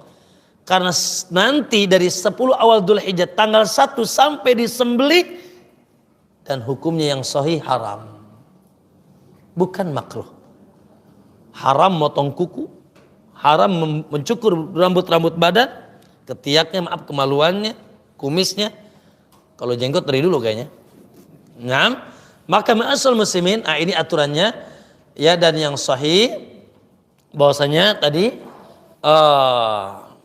hukumnya adalah haram, ya, dilarang. Ya, apa hikmahnya? Satu, hikmahnya sami'na wa ata'na. Kita dengar, kita taat. Yang kedua, hikmahnya agar seluruh anggota badan kita termasuk yang dibebaskan dari api neraka. Ya kukunya, ya rambutnya. Yang ketiga, karena kita melakukan satu amalan yang menyerupai amalan orang-orang yang sedang haji. Dalam keadaan ihram tidak boleh cukur rambut, tidak boleh potong kuku, dan di antara amalan ihram nyembelih dam, yaitu nanti mereka nyembelih di tanggal 10. Maka karena kita melakukan amalan sebagian yang dilakukan oleh haji, kita pun dapat sebagian hukum mereka. Itu hikmahnya. Maka ma'asyiral muslimin, ingat ya, yang sudah mulai kenceng ya mau haji, mau nyembelih, maka ma'asyiral muslimin tanggal 29, tanggal 28 atau sekarang masih boleh potong kuku. Ya, tanggal 1 Dzulhijjah sampai nyembelih dia diharamkan potong kuku dan rambut badannya. Taib. Taib ikhwan. Selanjutnya sedikit lagi. Terkait masih fikih hewan kurban. Kalau antum sudah menentukan hewan kurban, ini nih hewanku. Atau pesan ke orang lalu sudah ditentukan ini hewan bapak. Oke, sudah menentukan ini hewanku, atau antum pesan ini hewan bapak yang ini pak, sudah niat ya. Maka pertama, diharamkan antum menjualnya lagi, haram. Kecuali untuk diganti yang lebih besar atau yang lebih sempurna. Kemarin baru punya uang 2,5 juta, belinya ya standar 2,5 juta. Tiba-tiba masuk dapat rezeki nomplok, waduh 2,5 juta kekecilan, ya. Maka akhirnya dia jual yang 2,5 juta, dia beli yang 5 juta, is okay. Tapi kalau dijual untuk dia tidak jadi, haram, tidak boleh. Kalau sudah nentukan hewan kurban. Yang kedua, apabila terjadi cacat, sudah nentukan, sudah disiapkan, waduh tiba-tiba picak pak, tiba-tiba pincang, tiba-tiba sakit yang Masya Allah, tadi itu yang 4 tadi. Maka kata para ulama, cek apakah kelalaian dia. Kalau atas kelalaian dia, maka dia wajib ganti. Contoh, sudah beli hewan kurban, lalu dia biarkan saja hewannya itu berkeliaran sehingga merusak taman orang, lalu dipukul sama orang sampai patah kakinya. Gara-gara dia kenapa tidak kenapa dia tidak ikat, tidak jaga, maka dia wajib ganti, Pak. Karena tidak sayang ini. Tapi kalau Masya Allah sudah dijaga, dikasih makan di kandang, Masya Allah, dikasih kasur, bantal, dan seterusnya. Tapi tiba-tiba Masya ada angin puting beliung, dia terkena seng, jatuh, patah kaki, sah. Karena tanpa kelalaian dia. Kemudian, waduh Ustadz, tiba-tiba hewanku hilang. Kerbau, sapi, mbek hilang, gimana itu? Sama jawabannya, kata ulama, kalau hilangnya gara-gara kelalaian dia, itu kandang nggak dikunci, dibuka aja, sengaja, atau dibiarkan liar kemana-mana cari makan sendiri, sehingga dicuri sama orang, ente wajib ganti. Tapi kalau sudah digaga, sudah kunci belah dan seterusnya, maka tidak wajib ganti. Baik. Ma'asyiral muslimin kamlah, selanjutnya terkait dengan waktu nyembelih. Maka ma'asyiral muslimin, dalam hadis yang sangat banyak bahwasanya waktu menyembelih adalah setelah sholat Idul Adha. Dan utamanya setelah imamul muslimin menyembelih. Utamanya. Siapa imamul muslimin? Ya Rasulullah di zaman itu. Sekarang ya presiden kita. Wallah alam, mereka biasanya nyembelih juga ya. Nah, setelah mereka nyembelih, itu utamanya. Naam, Bara' bin Azib mengatakan sami'tu Nabi yakhtub, aku mendengar Nabi khutbah. Lalu Nabi mengatakan inna awwala ma nabda'u bi yaumina hada. Pertama kali yang kita lakukan di hari ini an-nusalliya, kita salat dulu. Salat Idul Adha. Summa narji'u, lalu kita pulang selesai, fananharu, lalu kita nyembelih. Faman fa'ala dzalika faqad asaba sunnatana. Siapa yang melakukan itu begitu cara waktunya, dia telah menetap di atas sunnah kami. Wa man nahara qabla shalah. Tapi siapa yang nyembelihnya sebelum salat, fa inna ma huwa lahmun qaddabahu li ahli, maka itu sekedar daging yang dia siapkan untuk keluarganya. Laisa minan nusuki fi syai', bukan termasuk ibadah kurban. Tadi itu udah cerita tadi, ya, dan di sini juga sebagai pelajaran bagi kita bahwa ibadah tidak cukup niat, ya, prakteknya tetap wajib menjadikan Muhammad sebagai tauladan, ya. Naam. Kemudian masuk muslimin, tadi awal waktunya kapan? Awal waktunya nyembelih sesuai Idul Adha, namun lebih utamanya setelah imam nyembelih. Ya, ya kalau di kampung antum ya lurah gitu. Ya, atau RT, imam kan sampai yang di bawahnya tuh. Tapi itu utama saja, tidak wajib. Baik. Yang kedua, batas akhirnya kapan? Batas akhirnya tenggelam matahari tanggal 13. Namun usahakan Pak Bu, tanggal 10 sudah disembelih. Kenapa? Tadi tanggal 10 masuk ke dalam hadis-hadis amalan tidak tertandingi jihad. Walaupun long time sampai tanggal 13. Malam siang boleh, baik malam maupun siang. Walaupun utamanya siang, ya utamanya siang. Tayyib. Selanjutnya itu terkait dengan kapan nyembelih. Jadi setelah Idul Adha, utamanya setelah apa? Setelah imam nyembelih, ya. Kemudian ikhwan, terkait daging kurban. Kayaknya ada tengkulak kulit di sini nih. Ya. Naam, daging kurban. Lihat dalam surat Al-Hajj ayat 28. Allah katakan fakulu minha, makanlah sebagian daging itu olehmu. Wa at'imul ba'isal faqir, dan sebagiannya berikan makan kepada yang sulit dan fakir. Al-ba'is al-faqir. Maka ma'asyiral muslimin, ya,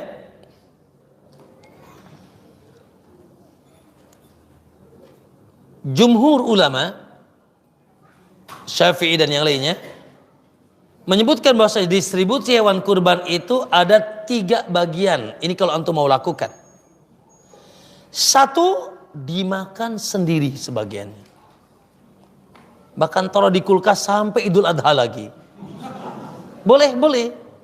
Masya Allah. Istri cuma 1. Ya kan? Kulkasnya gede. Ya kan? Kan kalau sebagai itu bisa sepertiganya Pak. Bisa setengahnya Pak. Jadi boleh antum ngambil sepertiganya itu. Istri cuma 1 kan?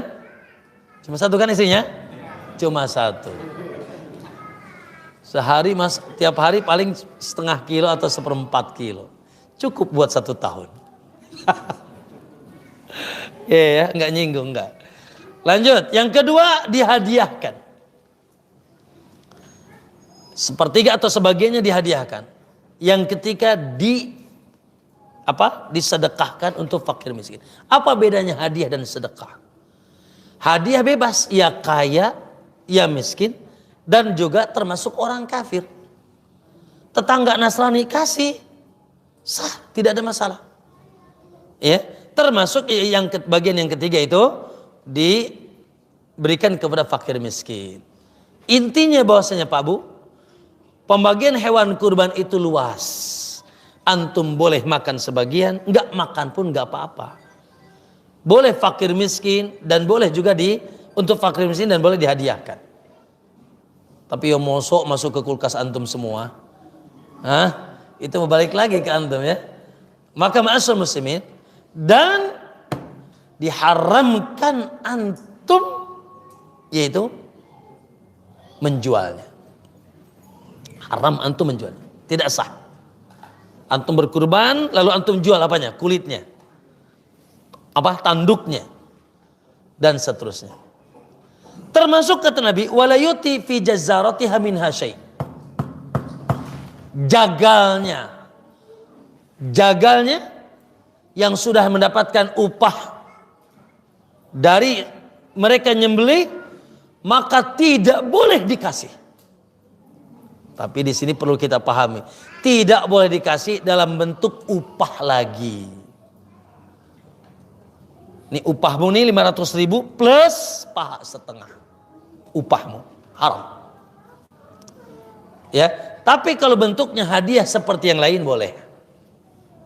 Bentuknya hadiah seperti yang lain boleh. Maka ma'asyal muslimin. Taib. Lalu kulit gimana Ustaz? Biasa jual kulit. Maka tadi yang haram menjualnya itu si pemiliknya. Maka untuk kulit, ayol ikhwah, utamanya memang Masya Allah, termasuk bagian yang dicincang yang dibagikan. Cuma kan tidak semua kulit itu dimanfaatkan. Ya sudah, bagikan aja ke fakir miskin. Ini buat kamu atau hadiah buat kamu. Baik, adapun nanti si miskin menjual, terserah dia, urusan dia. Yang diharamkan menjual itu pemiliknya.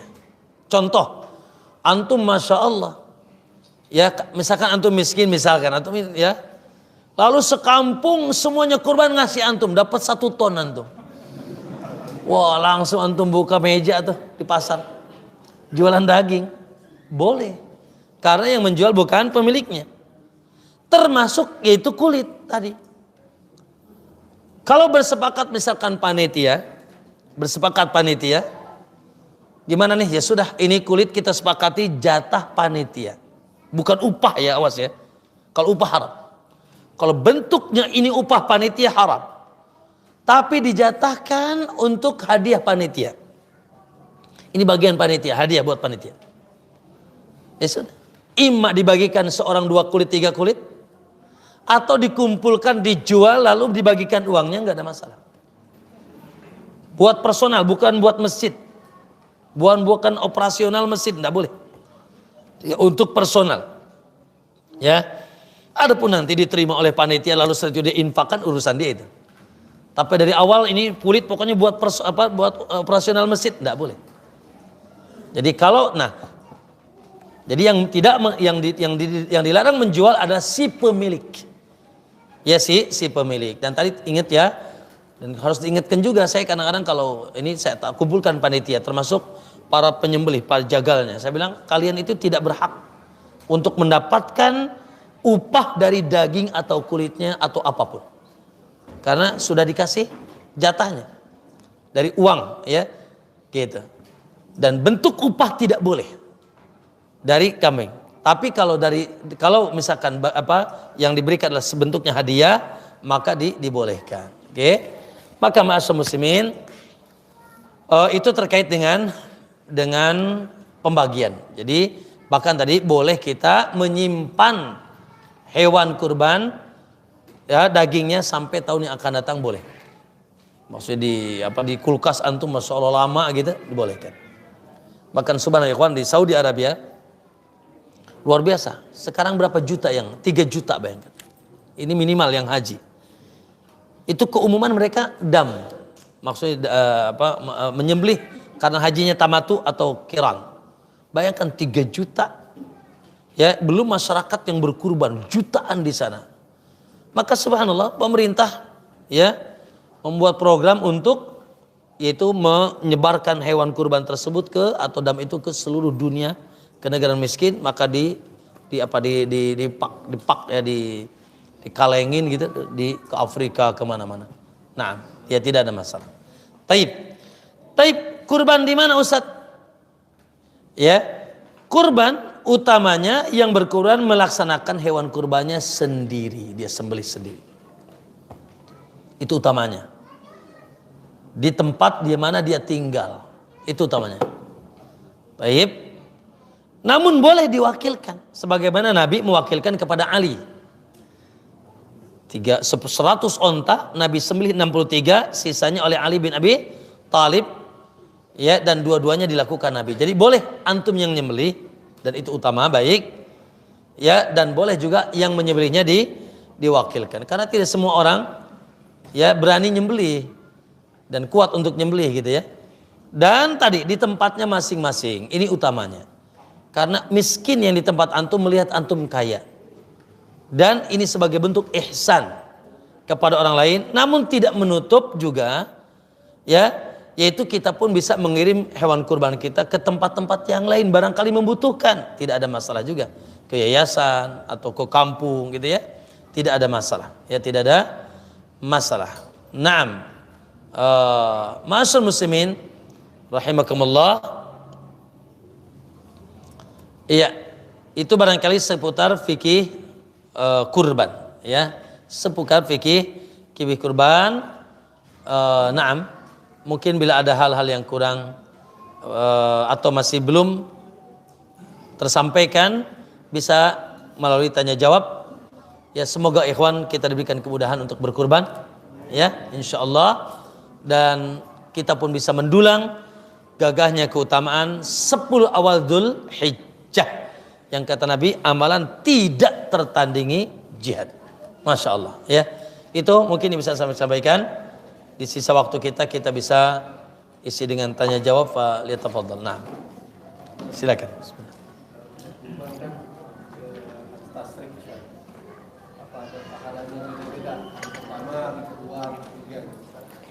Naam, kalau hari kedua, ketiga, nah, maksudnya hari tasyrik, insya Allah tidak ada khusus. Makanya disebut hari tasyrik. Antum tahu tasyrik itu apa? Tasyrik itu dari kata syaraka yasriku, yaitu melucuti badan kambing atau hewan kurban dari kulitnya, itu namanya tasyrik. Syaraka yasriku ya. Makanya disebut hari tasyrik. Dan di hari-hari itu haram kita berpuasa. Ayyamu tasyrikin, kata Nabi, hari tasyrik ayyamu aklin wa syurbin wa dzikrullahi azza wa jal, hari makan dan minum dan zikir. Makanya haram puasa di hari tasyrik. Adapun keutamaan di hari tasyrik sama saja, hanya saja tentunya lebih cepat lebih baik ya, tentunya lebih cepat lebih baik. Allah alam kita mungkin apa yang terjadi esok hari, namun tentunya bila di tanggal 10 itu lebih utama, bila di tanggal 10 lebih utama karena masih pada rentetan 10 awal Dzulhijjah. Ustadz, apakah diwajibkan atau disunahkan menyebut nama orang yang berkurban? Naam, disunahkan, tapi tidak wajib. Tidak wajib, tapi disunahkan. Allahumma taqabbal hadza min Muhammad. Kalau kami di pondok juga, karena alhamdulillah ikhwan di Riyadhus Shalihin, kita setiap tahun kan kita bagikan dengan izin Allah kabar gembira buat antum. Dakwah di Pandeglang sekarang masya Allah semakin baik. Kita ada pengajian rutin bulanan, sebulan 2 kali, yang hadir sudah hampir 2.000 orang dari masyarakat sekitar. Dari 70 kampung sudah ngaji sekarang, berbondong-bondong ke masjid, ke masjid pondok. Salah satunya itu prosesnya lama juga. Setelah 10 tahun itu, setelah perutnya diisi oleh kambing kurban, sembako, dakso, dan sebagainya, baru mau ngaji. Makanya fadhal, kalaupun antum mau misalkan di sini atau di mana di sana, ya, kami biasanya di sana bagikan untuk minimal 1.000 sampai 2.000 masyarakat kambing kurban. Belum lagi santri sekitar 1.200 ya yang ada di sana. Maka tafadhal kalaupun mau di sana ya. Kalau kita nyembelih biasanya ada perlu laporan foto, maka dibikin lauhah apa namanya? Dibikin apa namanya? Ya dibikin buat dipoto itu di kertas. Kurban atas nama Muhammad dan keluarga. Muhammad dan keluarga. Ahmad dan keluarga. Jadi kami sisipkan kalimat keluarga. Dan itu pun disampaikan kepada pemiliknya. Jadi sunnah ya. Disunahkan menyebutkan tapi tidak wajib. Bahasa siapa Ustaz? Ya udah bahasa antum. Ya Allah, terimalah ini dari Muhammad dan keluarganya. Kalau tidak bisa bahasa Arab. Bolehkah kurban dalam satu keluarga satu hewan kurban? Itu hukum asalnya. Satu keluarga satu hewan kurban. Dan disertakan pahalanya untuk semua keluarga. Tapi tidak menutup kalau juga mau menyembelih lebih dari satu hewan. Bisa atas nama satu orang pahalanya disertakan, atau ya kambing ini buat si suami, yang ini kambing buat istri pertama, yang ini istri keempat, kan gitu. Boleh, bebas-bebas saja. Nah, atau apakah boleh kita berkurban untuk istri? Boleh, ya atas nama istri yang sahih dibolehkan. Adakah puasa tarwiyah? Secara khusus ikhwan tidak ada dalil tentang kekhususan puasa tanggal 8. Sehingga ada istilah puasa tarwiyah, dan harinya benar disebut hari tarwiyah, betul. Apa sih Pak Abu tarwiyah itu? Dari kalimat rawa yurawi, yarwi, artinya mengisi air tandon. Kok disebut ngisi air? Ya, karena tanggal 8 itu mulai berangkat jamaah haji menuju Arafah Mina, dari Mina ke Arafah, dari Arafah ke Muzdalifah, dari Muzdalifah ke Mina lagi sampai tanggal 13, sehingga mereka perlu persiapan air untuk perjalanan haji, maka ngisinya itu tanggal 8, maka disebut hari tarwiyah, hari ngisi air. Hari ngisi air, bekal untuk perjalanan haji. Namun secara khusus tidak ada riwayat tentang sunnah khusus ya hari tarwiyah. Namun tadi saya bilang boleh puasa, boleh. Wong 9 hari pertama boleh. Ya, ini termasuk amalan-amalan gagah tadi. Namun yang diistimewakan, yang dikhususkan hanya hari Arafah. Hanya hari Arafah. Nah.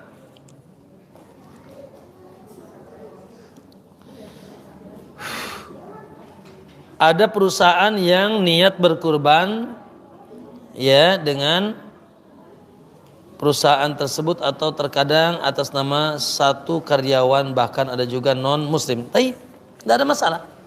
Tapi diajak ngobrol manajernya, fikihnya, bahwa perusahaan di bawah tidak diterima kalau tidak ditentukan atas nama siapa. Serikat kepemilikannya siapa ini? Yang pasti harus muslim.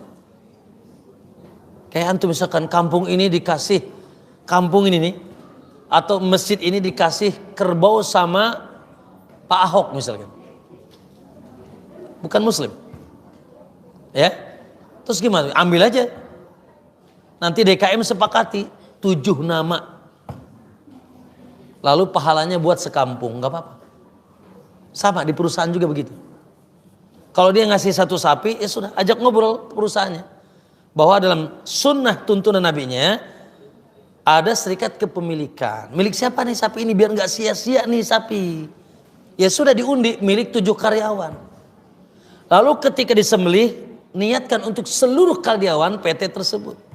Yang muslim dapat, yang kafir enggak. Ya, nah seperti itu caranya. Ustaz, mana yang harus didahulukan, mendaftarkan haji atau langsung umroh, karena dananya belum cukup untuk salah satunya. Nah, wallahu a'lam. Dua-duanya wajib, tentunya ibadah haji lebih wajib. Kalau bisa dua-duanya alhamdulillah, umroh dulu nanti daftar haji. Tapi wallahu a'lam, ketika antum dananya tidak cukup dan cukup untuk daftar haji yang tunggu, dahulukan daftar haji walaupun nunggu. Ya, dahulukan daftar haji walaupun nunggu. Ya, seperti itu. Dan estimasi umurnya cukup.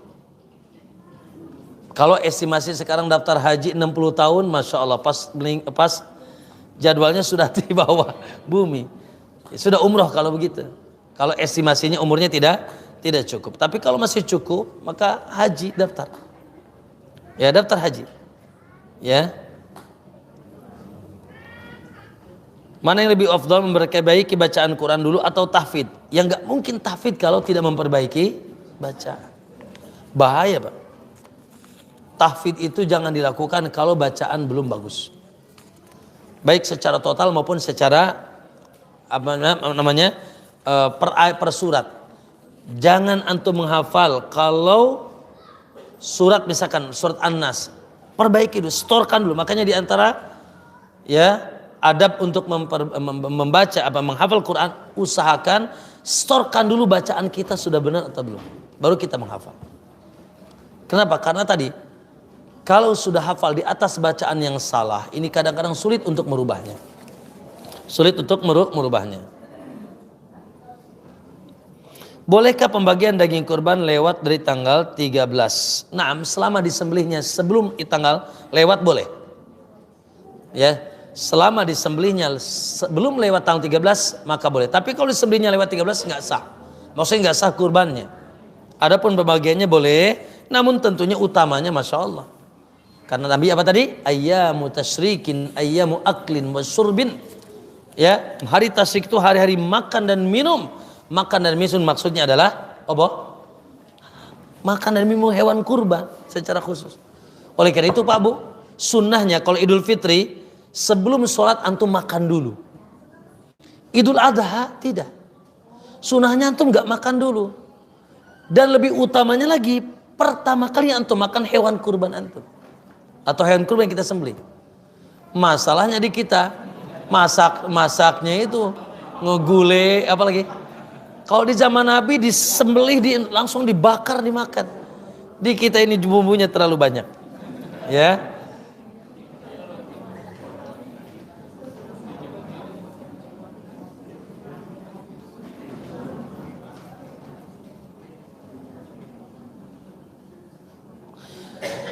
Oh, bismillah Ustaz, umrah di mana utamanya mana? Umrah di bulan Ramadan atau membetulkan rumah untuk dijadikan tempat kajian, sebab dua-duanya. Allah alam, ya, yang pasti umroh haji bagi yang mampu. Salah satu mampu adalah ada hal-hal primer yang sudah tercukupi. Primer itu salah satunya ya tempat tinggal, itu primer. Ya. Gitu. Kalau misalkan tempat tinggal antum sudah ada tapi tidak layak, Masya Allah bocor, acak-acakan, ya sudah yang primer dulu dahulukan, baru setelah itu kita umrah. Ya. Tapi kalau sekedar sekunder atau tersier, ya umrah dulu. Contoh dari pertanyaannya ini, Anda Ustadz rumah tapi harus dilakukan buat pengajian gitu ya. Pengajian bisa di masjid ya dan lain sebagainya, maka kita umrah dahulu. Namun ya apabila primer tadi yaitu adalah rumah kita, tempat tinggal kita sudah mungkin mau runtuh ya, air pun masuk ke rumah, banjir, maka dahulukan yang primer terlebih dahulu. Nah, ada yang lain ikhwan secara langsung nanya, ini selesai pertanyaan? Silakan. Kebiasaan Ustaz, daging kurban itu langsung dimasak makan siang bersama panitia. Nah, panitia. Ya, itu gimana Ustaz? Biidznillah insyaallah boleh. Insyaallah boleh. Jadi sebagian daging misalkan kan tadi alhamdulillah hewan kurban ini luas gitu. Buat antum makan juga boleh. Dihadiahkan ke orang kafir juga boleh. Apalagi dihadiahkan ke panitia yang memang mereka juga ikut membantu. Tapi ingat ya, tinggal rubah niat, bukan upah. Tapi kalau upah haram, tidak boleh memberikan upah, bentuknya upah dari hewan. Upah itu harus duit atau apa saja selain dari hewan. Ya. Adapun tadi dimasak dengan niat ini adalah ini jatah panitia, lalu makan bersama. Kenapa tidak? Boleh, insya Allah boleh. Ya tidak ada masalah. Termasuk tadi kulit. Kalau niatnya upah nggak boleh, haram. Tapi kalau kulit ini memang disepakati di jatah panitia, hadiah buat panitia, bagian panitia misalkan, tapi bukan bagian daripada yaitu upah, maka insya Allah boleh. Walaupun baik dibagikan satu kulit, satu orang satu kulit, atau kulit dikumpulkan dijual, ini nanti dibagi duitnya. Naam dibolehkan. Naam ada yang lain? Naam.